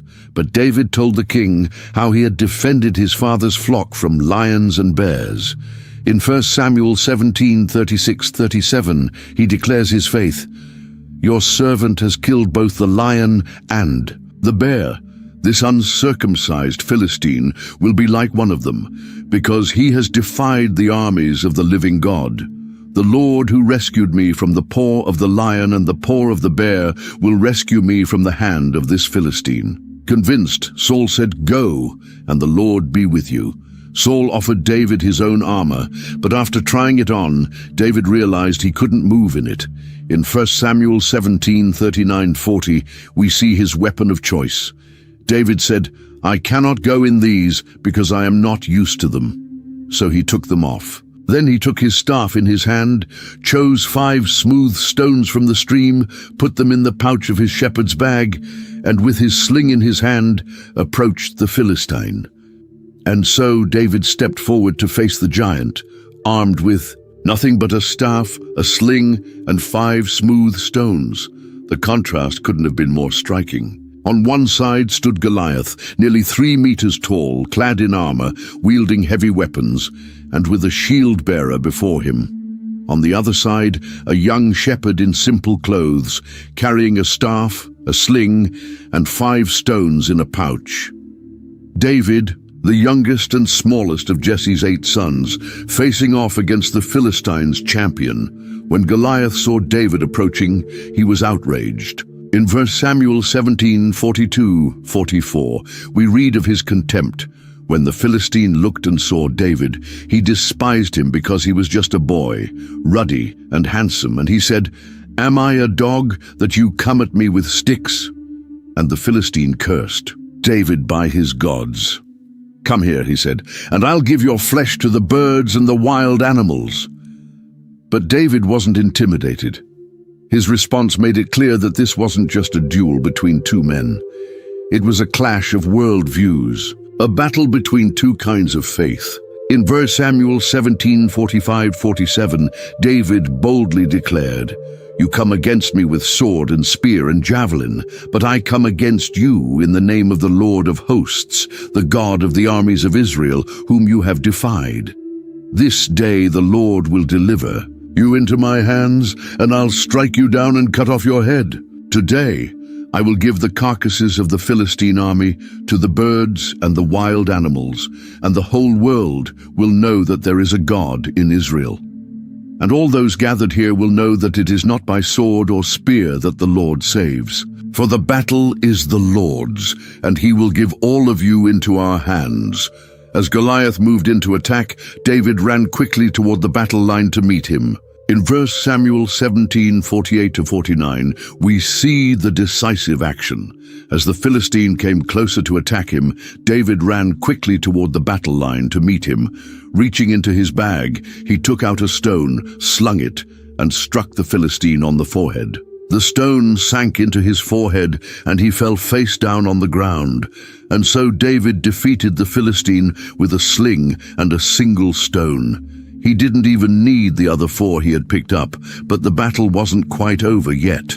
In worse, Samuel 17:50-51, we read how it ended. So David triumphed over the Philistine with a sling and a stone. Without a sword in his hand, he struck down the Philistine and killed him. David ran and stood over him. He took hold of the Philistine's sword, drew it from the sheath, and after he killed him, he cut off his head with the sword. When the Philistines saw that their champion was dead, they panicked and fled. In 1 Samuel 17:52, the Israelites' response is recorded. Then the men of Israel and Judah surged forward with a shout and pursued the Philistines to the entrance of Gath and to the gates of Ekron. Their dead were strewn along the Shaaraim road to Gath and Ekron. It was a stunning, unexpected victory. A young shepherd had defeated the mightiest warrior of the enemy army, triggering a total rout. When the Israelites returned from chasing the Philistines, they looted the enemy camp. David took Goliath's head and brought it to Jerusalem, and he kept the giant's weapons in his own tent, a trophy of victory, a reminder of what God had done through him. After his triumph over Goliath, David was brought before Saul. In 1 Samuel 18:1-3, we see the beginning of an extraordinary friendship. After David had finished talking with Saul, Jonathan became one in spirit with David, and he loved him as himself.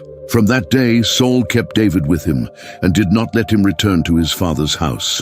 And Jonathan made a covenant with David because he loved him as himself. This friendship between the king's son and the future king would last a lifetime. As a sign of their bond, Jonathan gave David meaningful gifts. In 1 Samuel 18:4, it says, Jonathan took off the robe he was wearing and gave it to David, along with his tunic and even his sword, his bow and his belt. David succeeded in everything Saul asked him to do, so the king placed him in command of the army, a decision that pleased the people and Saul's officers alike. But trouble was just around the corner. When the army returned home after the victory over the Philistines, women came out from every town in Israel to greet King Saul. In 1 Samuel 18:6-7, we read what happened next.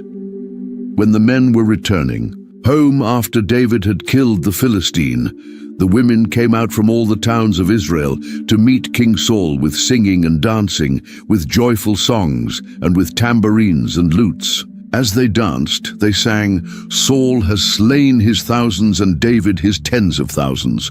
This song infuriated Saul. In 1 Samuel 18:8-9, Saul was very angry. This refrain displeased him greatly. They have credited David with tens of thousands, he thought, but me with only thousands. What more can he get but the kingdom? And from that time on, Saul kept a jealous eye on David. The next day, an evil spirit came upon Saul, and he began to rave inside his house. David, as usual, played the harp to soothe him, but this time was different. In 1 Samuel 18:10-11. The next day, an evil spirit from God came forcefully on Saul. He was prophesying in his house, while David was playing the harp as he usually did. Saul had a spear in his hand and hurled it, saying to himself, I'll pin David to the wall. But David eluded him twice. Saul feared David because he knew the Lord had left him and was now with David. So he removed David from his presence and made him commander over 1,000 troops, hoping he'd die in battle. In 1 Samuel 18:13-14, so he sent David away from him and gave him command over 1,000 men, and David led the troops in their campaigns. In everything he did, he had great success, because the Lord was with him. When Saul saw how successful David was, he became even more afraid. But all Israel and Judah loved David, because he led them so well in battle. Then Saul came up with another plan. He offered his daughter Merab to David in marriage, thinking, "I'll give her to him so she can be a snare to him, and so the Philistines will strike him down." But when the time came for David to marry Merab, she was given to another man. Saul found out that his youngest daughter Michal was in love with David. This pleased the king, who thought, "I'll give her to him so she can be a snare to him, and the Philistines will kill him." When David heard that Saul wanted him to become his son-in-law, he said, "Do you think it's a small thing to become the king's son-in-law? I'm just a poor man and of little significance." When this was reported to Saul, he instructed his servants to tell David that the king did not want any dowry, only 100 Philistine foreskins, as revenge against his enemies. Saul's plan was to have David killed by the hands of the Philistines, but David accepted the challenge. In 1 Samuel 18:27, it says, "David and his men went out and killed 200 Philistines. He brought their foreskins and presented the full number to the king, so that he might become the king's son-in-law. Then Saul gave him his daughter Michal in marriage." The king realized that the Lord was with David and that his daughter Michal loved him. So Saul became even more afraid of David and remained his enemy for the rest of his life. Saul spoke to Jonathan and all his officials about his plan to kill David. But Jonathan, who was very fond of David, warned him, "My father Saul is trying to kill you. Be careful tomorrow morning. Go into hiding and stay there. I'll go out with my father in the field where you'll be, and I'll talk to him about you. Then I'll let you know what I find out."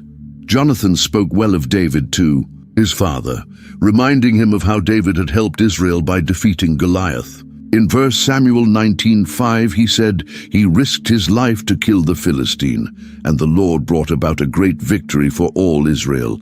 You saw it and were glad. Why then would you sin against innocent blood by killing David without cause?"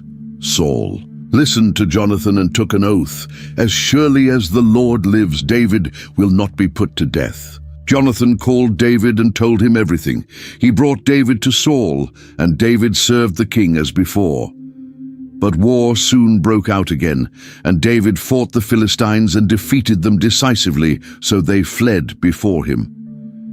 During this time, an evil spirit came over Saul as he was sitting in his house with his spear in hand. David was playing the harp, and Saul tried to pin him to the wall with the spear, but David dodged it, and the spear stuck into the wall. That night, David fled. Saul sent men to David's house to watch it and kill him in the morning, but Michal, David's wife, warned him, "If you don't escape tonight, you'll be dead by morning." So Michal helped David escape through a window, and he fled. In 1 Samuel 19:13-14, we see Michal's strategy.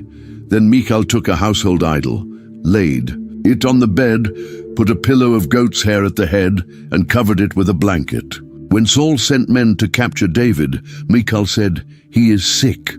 Saul sent the men back to see David, saying, "Bring him to me in his bed so I may kill him." But when the men entered, all they found in the bed was the idol with the pillow of goat's hair at its head. Saul said to Michal, "Why did you deceive me like this and let my enemy escape?" Michal replied, "He said to me, 'Help me get away, or I'll kill you.'" Meanwhile, David fled to Ramah, where Samuel was, and told him everything Saul had done. Then he and Samuel went to Naioth and stayed there. When Saul found out, he sent men to capture David. But something strange happened in 1 Samuel 19:20-21. When they saw a group of prophets prophesying with Samuel leading them, the Spirit of God came upon Saul's messengers, and they also prophesied. When Saul was told about this, he sent more men, and they too prophesied. Saul sent messengers a third time, and they also prophesied. Finally, Saul himself went to Ramah. On the way, he asked where Samuel and David were, and he continued on to Naioth in Ramah in 1 Samuel 19:23-24. But the Spirit of God came even upon him, and he walked along prophesying until he came to Naioth. He stripped off his clothes and also prophesied in Samuel's presence. He lay that way all day and night.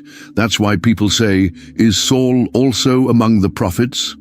David fled from Naioth in Ramah and went to speak with Jonathan. In verse Samuel 21:2, we see his desperation. David asked, "What have I done? What is my crime? What sin have I committed against your father that he is trying to kill me?" Jonathan replied, "Never! You won't die. Look, my father doesn't do anything great or small without telling me. Why would he hide this from me? It's not true." David explained that Saul knew about their friendship and was keeping his plans from Jonathan for that reason. So, the two friends devised a plan to uncover Saul's true intentions. The next day would be the new moon feast, and David was expected at the king's table. Instead, he would hide for 3 days. Jonathan would tell Saul that David had asked permission to go to Bethlehem for a family sacrifice. If Saul didn't mind, then all was well. But if he got angry, that would be the sign that he intended to kill David. Jonathan and David renewed their covenant of friendship. In 1 Samuel 20:17, Jonathan had David reaffirm his oath out of love for him because he loved him as he loved himself. They arranged a secret code using arrows. Jonathan would shoot 3 arrows as if practicing. If he told the servant that the arrows were beyond him, David would know he had to flee. But if he said they were closer, it would be safe to return. On the second day of the feast, Saul asked Jonathan where David was. Jonathan explained that he had gone to Bethlehem for the sacrifice. Saul became furious. In 1 Samuel 20:30-31, Saul's anger flared up at Jonathan and he said, "You son of a perverse and rebellious woman! Don't I know you have sided with the son of Jesse to your own shame and the shame of your mother's nakedness? As long as the son of Jesse lives on this earth, neither you nor your kingdom will be established. Now send someone to bring him to me, for he must die." Jonathan defended David, asking, "Why should he be put to death? What has he done?" In response, Saul hurled his spear at his own son. That's when Jonathan finally realized his father was determined to kill David. The next morning, Jonathan went out to the field with a young servant and shot an arrow beyond him, giving David their prearranged signal. After sending the boy back to the city, Jonathan and David had a deeply emotional farewell. In 1 Samuel 20:41-42 we read, "After the boy had gone, David got up from the south side of the stone, bowed down 3 times with his face to the ground. Then they kissed each other and wept together, but David wept the most. Jonathan said to David, 'Go in peace, for we have sworn friendship with each other in the name of the Lord, saying, "The Lord is witness between you and me, and between your descendants and my descendants forever." And so David left, and Jonathan returned to the city. A great friendship was torn apart by the jealousy of a stubborn king. David fled, but where could he go? He needed food and weapons for his journey. In 1 Samuel 21:1-2, we see his first stop. David went to Nob, to Ahimelech the priest. Ahimelech trembled when he met him and asked, "Why are you alone? Why is no one with you?" David answered Ahimelech the priest, "The king sent me on a mission and said to me, 'No one must know anything about the mission I am sending you on. As for my men, I have told them to meet me at a certain place.'" It was a lie. David wasn't on a mission from the king. He was fleeing from him. But he feared telling the truth, as it might put the priest in danger. Hungry, David asked for food. In 1 Samuel 21:3-4, we see the exchange. "Now then, what do you have on hand? Give me 5 loaves of bread, or whatever you can find." But the priest answered David, "I don't have any ordinary bread on hand. However, there is some consecrated bread, provided the men have kept themselves from women." The only bread available was the consecrated bread from the tabernacle, reserved only for priests. David assured the priest that he and his men were ceremonially pure. In 1 Samuel 21:6, we read, So the priest gave him the consecrated bread, since there was no bread there except the bread of the presence that had been removed from before the Lord and replaced by hot bread on the day it was taken away. Years later, Jesus would refer to this moment to illustrate how ritual laws could be set aside in cases of necessity. But that day, another problem arose. In 1 Samuel 21:7, we meet a dangerous witness. Now one of Saul's servants was there that day, detained before the Lord. He was Doeg the Edomite, Saul's chief shepherd. Doeg saw everything, and later he would report it to Saul. But at that moment, David had another request.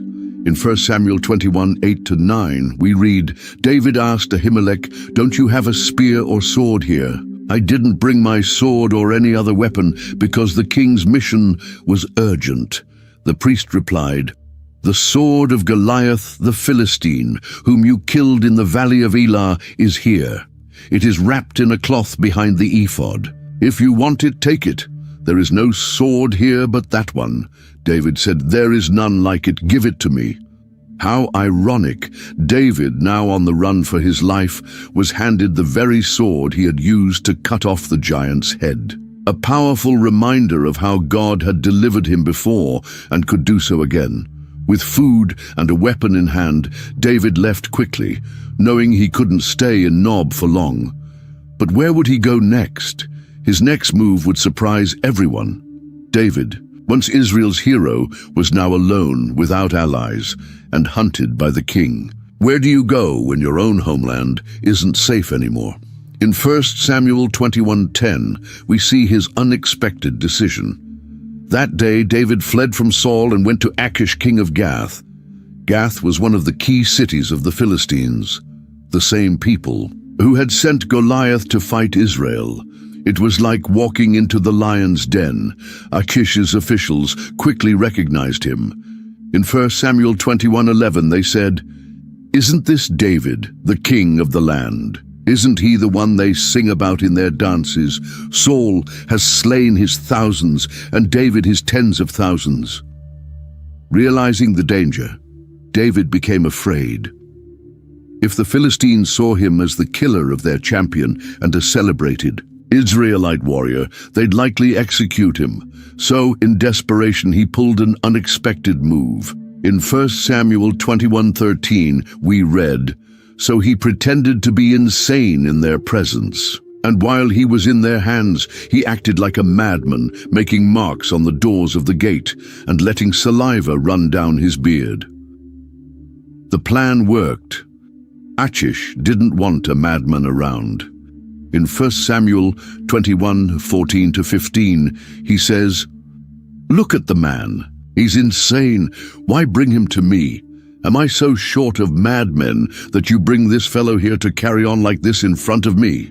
Must this man come into my house?" David used that moment to escape from Gath and fled to the cave of Adullam. This would become his first base as a fugitive. In 1 Samuel 22:1-2, we see how he began to gather followers. David left Gath and escaped to the cave of Adullam. When his brothers and his father's household heard about it, they went down to him there. All those who were in distress or in debt or discontented gathered around him, and he became their commander. About 400 men were with him, an unlikely group. They weren't trained soldiers but desperate people, running from debt, trouble, or bitterness, the outcasts, the overlooked. Yet from them, David would form an army that would later become known for its bravery and loyalty. Concerned for his parents' safety, fearing Saul might take revenge on them, David sought a safe place for them. In 1 Samuel 22:3-4, we read his solution. From there, David went to Mizpah in Moab and said to the king of Moab, "Would you let my father and mother come and stay with you until I learn what God will do for me?" So he left them with the king of Moab, and they stayed with him as long as David was in the stronghold. Moab was a natural choice. David's great-grandmother Ruth was a Moabite, so there was a family connection. Moreover, Moab was an enemy of Saul, making it a safe haven for David's parents. While David was in that refuge, he received a visit from a prophet. In 1 Samuel 22:5, we see his advice. But the prophet Gad said to David, "Do not stay in the stronghold. Go into the land of Judah." So David left and went to the forest of Hereth. Gad's counsel was crucial. David needed to remain in his own land, Judah, even as a fugitive. There he would be known and could receive support. Also, by staying in Israel, he would maintain his connection with the people he would one day lead as king. Thus began David's life on the run. For the next several years, he would live in caves and forests, always one step ahead of Saul, developing the leadership skills and trust in God that would later define his reign. The wilderness school was just beginning, and its lessons would shape the character of Israel's future king. Saul never gave up chasing David. Each day his obsession grew stronger. When he heard that David was hiding in the deserts of En-Gedi, he gathered 3,000 of Israel's best soldiers and went to hunt him among the rocky cliffs where wild goats lived. Then, something totally unexpected happened. In 1 Samuel 24:3, their paths cross in a surprising way. He came to the sheep pens along the way. A cave was there, and Saul went in to relieve himself. David and his men were far back in the cave. It was a moment of perfect irony. The hunter, unknowingly, had walked right into the lair of his prey. With no guards, no army, Saul was completely exposed. David's men saw it as the hand of God. In 1 Samuel 24:4, they whispered, "This is the day the Lord spoke of when he said to you, 'I will give your enemy into your hands for you to deal with as you wish.'" The temptation was immense. With a single blow, David could end the pursuit, kill his enemy, and clear the path to the throne. But something deeper stirred in his heart. Quietly, David crept up and cut off just a corner of Saul's robe. Even that small act triggered his conscience. In 1 Samuel 24:5-7, we see David's inner conflict. Afterward, David was conscience-stricken for having cut off a corner of Saul's robe. He said to his men, "The Lord forbid that I should do such a thing to my master, the Lord's anointed, or lift my hand against him, for he is the anointed of the Lord." With these words, David sharply rebuked his men and did not allow them to attack Saul. David let Saul leave the cave safely, unaware of how close he had come to death. Only then did David step out and call after him, "My lord, the king!" When Saul looked back, David bowed down with his face to the ground. In 1 Samuel 24:9-11, David speaks words of unexpected loyalty. "Why do you listen when men say, 'David is bent on harming you'? This day you have seen with your own eyes how the Lord delivered you into my hands in the cave. Some urged me to kill you, but I spared you. I said, 'I will not lay my hand on my Lord, because he is the Lord's anointed.'" To prove his sincerity, David showed the piece of Saul's robe. In verses 11-12, he continues, "See, my father, look at this piece of your robe in my hand. I cut off the corner of your robe, but did not kill you. See that there is nothing in my hand to indicate that I am guilty of wrongdoing or rebellion. I have not wronged you, yet you are hunting me down to take my life." David appealed to God to judge between them, but firmly declared he would never raise his hand against the king. He compared himself to a dead dog, a flea, too insignificant to be worth such relentless pursuit. Saul's reaction was unexpected. In 1 Samuel 24:16-17, we read, "When David finished saying this, Saul asked, 'Is that your voice, David, my son?' And he wept aloud. 'You are more righteous than I,' he said. 'You have treated me well, but I have treated you badly.'" Saul acknowledged David's mercy in sparing him, even though God had delivered him into David's hands. He even admitted that he knew David would become king and that Israel's kingdom would be established under his rule. In verses 20-21, Saul makes a remarkable request. Now I know that you will surely be king, and that the kingdom of Israel will be established in your hands. Swear to me by the Lord that you will not kill off my descendants or wipe out my name from my father's family." David made the oath, and Saul returned home. But David and his men went back to their hideout. Despite Saul's emotional words and tears, David knew he couldn't rely on the king's unstable nature. This was only a temporary peace, a fleeting moment of clarity in a mind clouded by paranoia. The chase would soon begin again. Meanwhile, a major chapter in Israel's history came to a close. In 1 Samuel 25:1, we read, "Now Samuel died, and all Israel assembled and mourned for him, and they buried him at his home in Ramah." It was a moment of national sorrow. Samuel had been Israel's last great judge, the man who guided the transition from the time of the judges to the monarchy. For decades, he had been God's voice to the people, the spiritual leader whose integrity had never been questioned. To the common people, Samuel's death meant the loss of an intercessor, someone who prayed for them and led them in God's ways. For the leaders, it marked the end of an era, the passing of the last judge who had known the age of Moses and ancient times. But for David and Saul, the loss was even more personal. Samuel had been the mediator between them, the voice of divine wisdom amid the conflict. He had anointed both Saul and David, and his authority was respected by both. Even when he disagreed with their actions, Samuel had always been a moral compass. For them, with his death, the final thread linking Saul and David was severed. There was no one left with the authority to call the king back to reason when his paranoia surged. No more prophet to guide David through moments of hard decision. David's immediate response to Samuel's death was to move to a more remote area. In 1 Samuel 25:1 we read, "Then David moved down into the desert of Paran." This was a southern region, far from Israel's population centers, where it would be harder for Saul to track him down. This move showed David's growing awareness of his vulnerability. Without Samuel to intercede for him before the king, and without the prophetic voice to guide him, David had to be more cautious than ever. For Israel as a nation, Samuel's death created a vacuum in spiritual leadership.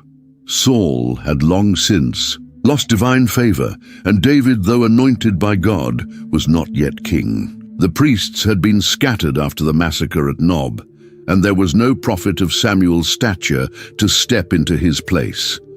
In a time of political and spiritual uncertainty, the people became more vulnerable to pagan influences from surrounding nations and to their own impulses toward disobedience. Samuel's death marked the beginning of a period of testing for Israel, a time when each individual's faithfulness would be tried without the strong spiritual leadership they were accustomed to. While wandering through the desert of Paran, David and his men offered protection to the shepherds of the region. In 1 Samuel 25:7-8, David explains this service. "I hear that it is sheep-shearing time. When your shepherds were with us, we did not mistreat them, and the whole time they were at Carmel, nothing of theirs was missing. Ask your own servants, and they will tell you. Therefore, be favorable toward my men, since we come at a festive time. Please give your servants and your son David whatever you can find for them." One of the landowners was Nabal, a wealthy man from Maon who owned property in Carmel. He had 3,000 sheep and 1,000 goats and was shearing his sheep in Carmel, an event typically marked by celebration. David sent 10 young men to greet Nabal and request provisions in return for the protection his men had provided to Nabal's shepherds. This was a fair and culturally appropriate request, but Nabal was a harsh and ill-natured man. His very name meant fool, and he lived up to it. In 1 Samuel 25:10-11, we see his harsh reply. Nabal answered David's servants, "Who is this? David, who is this son of Jesse? Many servants are breaking away from their masters these days. Why should I take my bread and water and the meat I have slaughtered for my shearers and give it to men coming from who knows where?" His response was not only a refusal, it was an insult. He treated David like a runaway slave, disregarding the help David and his men had given. When David heard the response, he was enraged. In 1 Samuel 25:13, we see his reaction. David said to his men, "Put on your swords." So they did, and David put on his as well. About 400 men went up with David, while 200 stayed with the supplies. David's intent was clear. He meant to avenge the insult with bloodshed. This was an overreaction out of character for him. In this moment of anger, David was ready to kill not only Nabal, but all the men in his household. But God had other plans. One of Nabal's servants ran to inform his wife Abigail, who was as wise as her husband was foolish. In 1 Samuel 25:18-19, we see her swift response. Abigail acted quickly. She took 200 loaves of bread, 2 skins of wine, 5 dressed sheep, 5 seahs of roasted grain, 100 cakes of raisins, and 200 cakes of pressed figs, and loaded them on donkeys. Then she told her servants, "Go on ahead, I'll follow you." But she did not tell her husband Nabal. Abigail went to meet David, and as soon as she saw him, she bowed low before him. In 1 Samuel 25:24, she took the blame upon herself. She fell at his feet and said, "Pardon your servant, my lord, and let me speak to you. Hear what your servant has to say." Abigail then gave a remarkable speech, full of wisdom and discernment. She acknowledged her husband's foolishness, presented generous gifts to appease David's anger, and most importantly, appealed to his conscience. In 1 Samuel 25:28-31, she demonstrated a prophetic insight into David's future. "Please forgive your servant's presumption. The Lord your God will certainly make a lasting dynasty for my Lord, because you fight the Lord's battles, and no wrongdoing will be found in you as long as you live. Even though someone is pursuing you to take your life, the life of my Lord will be bound securely in the bundle of the living by the Lord your God. But the lives of your enemies he will hurl away as from the pocket of a sling. When the Lord has fulfilled for my Lord every good thing he promised concerning him, and has appointed him ruler over Israel, my Lord will not have on his conscience the staggering burden of needless bloodshed or of having avenged himself." David recognized the wisdom in Abigail's words and called off his plan for vengeance. In 1 Samuel 25:32-33 he replied, David said to Abigail, "Praise be to the Lord, the God of Israel, who has sent you today to meet me. May you be blessed for your good judgment and for keeping me from bloodshed this day and from avenging myself with my own hands." Abigail returned home and found Nabal holding a feast fit for a king. He was so drunk that she waited until the next morning to tell him what had happened. In 1 Samuel 25:37-38 we read, "Then in the morning when Nabal was sober, his wife told him all these things, and his heart failed him and he became like a stone. About 10 days later the Lord struck Nabal and he died." When David heard of Nabal's death, he saw it as divine justice. In 1 Samuel 25:39 he declared, "Praise be to the Lord, who has upheld my cause against Nabal for treating me with contempt. He has kept his servant from doing wrong and has brought Nabal's wrongdoing down on his own head." Impressed by Abigail's wisdom and beauty, David sent messengers to ask for her hand in marriage. In 1 Samuel 25:41-42, we read her reply. She bowed down with her face to the ground and said, "I am your servant, and am ready to serve you, and wash the feet of my Lord's servants."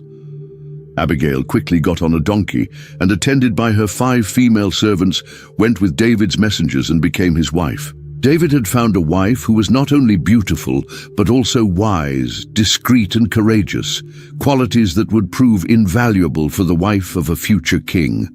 The reconciliation between Saul and David didn't last long. Soon, the king was Once again, pursuing David with 3,000 chosen men in the wilderness of Ziph, David sent out spies and learned exactly where Saul was encamped. Then in 1 Samuel 26:5-7, we see a bold decision.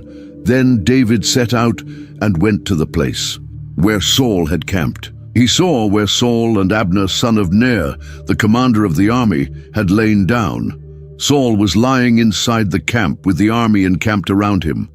David asked Ahimelech the Hittite and Abishai, son of Zeruiah, Joab's brother, "Who will go down with me into the camp to Saul?" "I'll go with you," said Abishai. So David and Abishai went to the army by night, and there was Saul, lying asleep inside the camp with his spear stuck in the ground near his head. It was an extremely dangerous mission. If they were discovered, they wouldn't stand a chance against the entire army. But David wanted to prove once again that he had no desire to harm Saul. When they reached the place where the king lay asleep, Abishai saw the perfect opportunity. In 1 Samuel 26:8, he whispered, Abishai said to David, "Today God has delivered your enemy into your hands. Now let me pin him to the ground with one thrust of the spear. I won't need to strike him twice." But David, just as he had done in the cave of En-Gedi, refused to kill Saul. In 1 Samuel 26:9-11, he explained his decision. But David said to Abishai, "Don't destroy him. Who can lay a hand on the Lord's anointed and be guiltless? As surely as the Lord lives," he said, "the Lord himself will strike him, or his time will come and he will die, or he will go into battle and perish. But the Lord forbid that I should lay a hand on the Lord's anointed. Now get the spear and water jug that are near his head and let's go." So David took the spear and the water jug that were near Saul's head, and they left. No one saw them, no one knew, and no one woke up. A deep sleep from the Lord had fallen on Saul and all his men. David then went up to a hilltop some distance away and called out to Saul's camp. But he didn't speak directly to the king. Instead, he addressed Abner, the commander of the army. In 1 Samuel 26:15-16, we read David's rebuke. David said to Abner, "Aren't you going to answer me, Abner?" Abner replied, "Who? Are you who calls to the king?" David said, "You're a man, aren't you? And who is like you in Israel? Why didn't you guard your lord the king? Someone came to destroy your lord the king. What you have done is not good. As surely as the Lord lives, you and your men must die, because you did not guard your master, the Lord's anointed. Look around you. Where are the king's spear and water jug that were near his head?" Saul recognized David's voice and asked, "Is that your voice, David, my son?" David then asked why the king was pursuing him, what wrong he had done. In 1 Samuel 26:20, he uses a moving metaphor. "Now do not let my blood fall to the ground, far from the presence of the Lord. The king of Israel has come out to look for a flea, as one hunts a partridge in the mountains." For the second time, Saul acknowledged his wrongdoing. In 1 Samuel 26:21, he confessed, "I have sinned. Come back, David, my son. Because you considered my life precious today, I will not try to harm you again. Surely I have acted like a fool and have been terribly wrong." David returned the king's spear, declaring that just as he had valued Saul's life, he hoped the Lord would value his own life and deliver him from all troubles. In 1 Samuel 26:25, Saul blessed him. Then Saul said to David, "May you be blessed, David, my son. You will do great things and surely triumph." So they parted ways. Saul returned home, and David went on his way. Once again, there was reconciliation. But David knew he couldn't trust Saul's words. Even after this second act of mercy, David remained a hunted man, a fugitive in his own land. After 2 encounters with Saul that ended in temporary reconciliations, David made a drastic decision. In 1 Samuel 27:1, we see his thoughts. But David thought to himself, "One of these days I will be destroyed by the hand of Saul. The best thing I can do is to escape to the land of the Philistines." Then Saul will give up searching for me anywhere in Israel, and I will slip out of his hand." It was an extreme choice. The Philistines were Israel's greatest enemies. David had killed their champion, Goliath, and the women of Israel had sung about the tens of thousands of Philistines he had defeated. Even so, David judged it safer to live among the enemy than to continue fleeing from Saul. With 600 men and their families, David left for Gath, seeking protection from Achish, the Philistine king. This was very different from his first visit to Gath, when he had pretended to be insane to escape. Now he came as a leader with a small army, offering his services to the Philistine king. In 1 Samuel 27:4, we see the result of this move. When Saul was told that David had fled to Gath, he no longer searched for him. David's plan had worked. After a while, David asked a favor from King Achish. In 1 Samuel 27:5-6, we read, David said to Achish, "If I have found favor in your eyes, let a place be assigned to me in one of the country towns, so I can live there. Why should your servant live in the royal city with you?" So, on that day Achish gave him Ziklag, and it has belonged to the kings of Judah ever since. This arrangement suited David perfectly.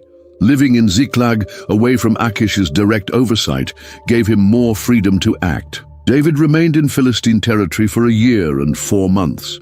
During that time, David regularly raided the peoples who had lived in the region since ancient times, the Geshurites, the Girzites, and the Amalekites. These were long-standing enemies of Israel, especially the Amalekites, whom God had commanded to be destroyed. But when Achish asked about his activities, David gave a different account. In 1 Samuel 27:10-11, we see his strategy of double allegiance. When Achish asked, "Where did you go raiding today?" then David would say, "Against the Negev of Judah, or against the Negev of the Jerahmeelites, or against the Negev of the Kenites." He did not leave a man or woman alive to be brought to Gath, for he thought they might inform on us and say, "This is what David did." By attacking Israel's enemies while reporting that he was attacking the Israelites themselves, David was pulling off a dangerous ruse. He was protecting his people while appearing to betray them. To complete the deception, he left no survivors who could reveal the truth to Achish. The Philistine king was completely deceived. In 1 Samuel 27:12, we read his assessment of the situation. Achish trusted David and thought, "He has become so obnoxious to his people, the Israelites, that he will be my servant for life." This was a complex time in David's life. On one hand, he was serving Israel by defeating its historic enemies. On the other hand, he was living as a vassal of the Philistines and deceiving his benefactor. It was a morally ambiguous position, born from the desperate circumstances that Saul had forced upon him. As David lived this double life among the Philistines, a major crisis was looming for Israel. The Philistines gathered their forces to fight against Israel. Achish told David, "You and your men must accompany me in the army." The Philistines assembled their troops at Shunem, while Saul gathered all of Israel and camped at Gilboa. In 1 Samuel 28:5-6, we see the fear that gripped Saul. When Saul saw the Philistine army, he was afraid. Terror filled his heart. He inquired of the Lord, but the Lord did not answer him by dreams or Urim or prophets. It was a desperate situation. The Philistines had assembled a vast army, and God was silent. The divine silence revealed that Saul had truly been rejected. All legitimate channels of communication with God, dreams, the Urim used by priests, and prophets, were closed. Saul then made a decision that showed just how far he had fallen from his original faith. In 1 Samuel 28:7, he commanded, "Find me a medium, so I may go and inquire of her." This order was tragically ironic, since Saul himself had expelled the mediums and spiritists from Israel in obedience to the law of Moses, which prohibited necromancy. Now, in desperation, he sought the very thing he had once banned. His servants mentioned a medium living in Endor. Saul disguised himself, wearing different clothes, and went to visit her at night with two men. In verse Samuel 28, 9-10, we read their initial exchange. But the woman said to him, "Surely you know what Saul has done. He has cut off the mediums and spiritists from the land. Why have you set a trap for my life to bring about my death?" Saul swore to her by the Lord, "As surely as the Lord lives, you will not be punished for this." Convinced by the oath, the woman asked whom she should summon. Saul replied, "Bring up Samuel." When the woman saw Samuel, she cried out in a loud voice and realized that the disguised man was Saul himself. The king calmed her and asked what she saw. In 1 Samuel 28, 13-14, the woman said, "I see a ghostly figure coming up out of the earth." "What does he look like?" he asked. "An old man wearing a robe is coming up," she said. Then Saul knew it was Samuel, and he bowed down and prostrated himself with his face to the ground. What followed was a disturbing conversation. In 1 Samuel 28, 15-16, Samuel said to Saul, "Why have you disturbed me by bringing me up?" Saul replied, "I am in great distress. The Philistines are fighting against me, and God has departed from me. He no longer answers me either, by prophets or by dreams. So I have called on you to tell me what to do." Samuel said, "Why do you consult me now that the Lord has departed from you and become your enemy?" Samuel reminded Saul that the Lord had done exactly what he had foretold through him. The kingdom was torn from Saul's hands and given to David.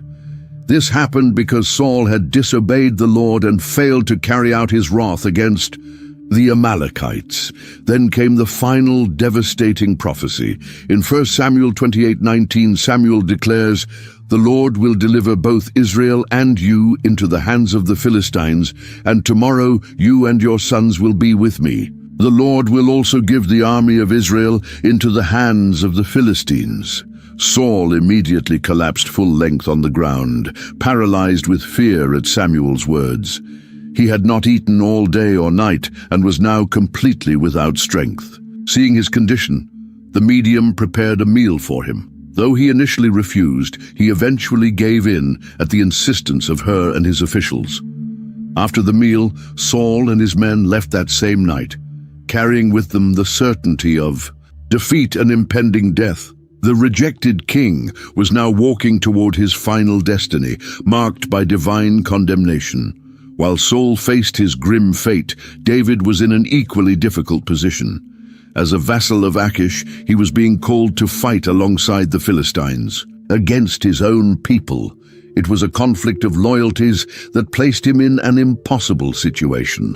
The Philistines gathered all their forces at Aphek, while Israel camped beside the spring at Jezreel. As the Philistine rulers marched with their units of hundreds and thousands, David and his men followed at the rear with Achish. In 1 Samuel 29-3-5, we see doubts quickly arise about David's presence. The Philistine commanders asked, "What about these Hebrews?" Achish replied, "Is this not David, who was an officer of Saul, king of Israel? He has already been with me for over a year, and from the day he left Saul until now, I have found no fault in him." But the Philistine commanders were angry and said, "Send the man back to the place you assigned him. He must not go with us into battle, or he may turn against us during the fighting. How better could he regain his master's favor than by taking the heads of our own men? Isn't this the David they sang about in their dances? Saul has slain his thousands, and David his tens of thousands." The Philistine commander's suspicion was justified. Why would David fight against his own people? Wasn't it far more likely that he would turn against the Philistines in the heat of battle? Still, Achish trusted David. In 1 Samuel 29:6-7, he explained his decision. So Achish called David and said to him, "As surely as the Lord lives, you have been reliable, and I would be pleased to have you serve with me in the army. From the day you came to me until today, I have found no fault in you, but the rulers don't approve of you. Now turn back and go in peace. Do nothing to displease the Philistine rulers." David protested, asking what he had done wrong and why he couldn't fight against the king's enemies, but Achish stood firm, though he spoke well of him. In 1 Samuel 29, 9-10, he replies, Achish answered, I know that you have been as pleasing in my eyes as an angel of God. Nevertheless, the Philistine commanders have said, he must not go up with us into battle. Now get up early in the morning, along with your master's servants who came with you, and leave as soon as it's light. David's insistence might seem odd, but it was likely just an act, meant to maintain his appearance of loyalty in Achish's eyes. In truth, this dismissal was a providential intervention. David was being spared from an impossible situation, either fight against his own people or betray the trust of Achish. In 1 Samuel 29:11 we read, So David and his men got up early in the morning to return to the land of the Philistines, and the Philistines went up to Jezreel. David and his men marched back to Ziklag, while the Philistines continued on to battle against Israel. What seemed like a disappointment for David was, in fact, a deliverance. He wouldn't have to choose between his conflicting loyalties. He wouldn't have to fight his own people or risk the lives of his men in an open betrayal of the Philistines. However, a terrible surprise awaited him upon his return to Ziklag. In 1 Samuel 30:1-2, we learn what they found. David and his men reached Ziklag on the third day. Now the Amalekites had raided the Negev and Ziklag.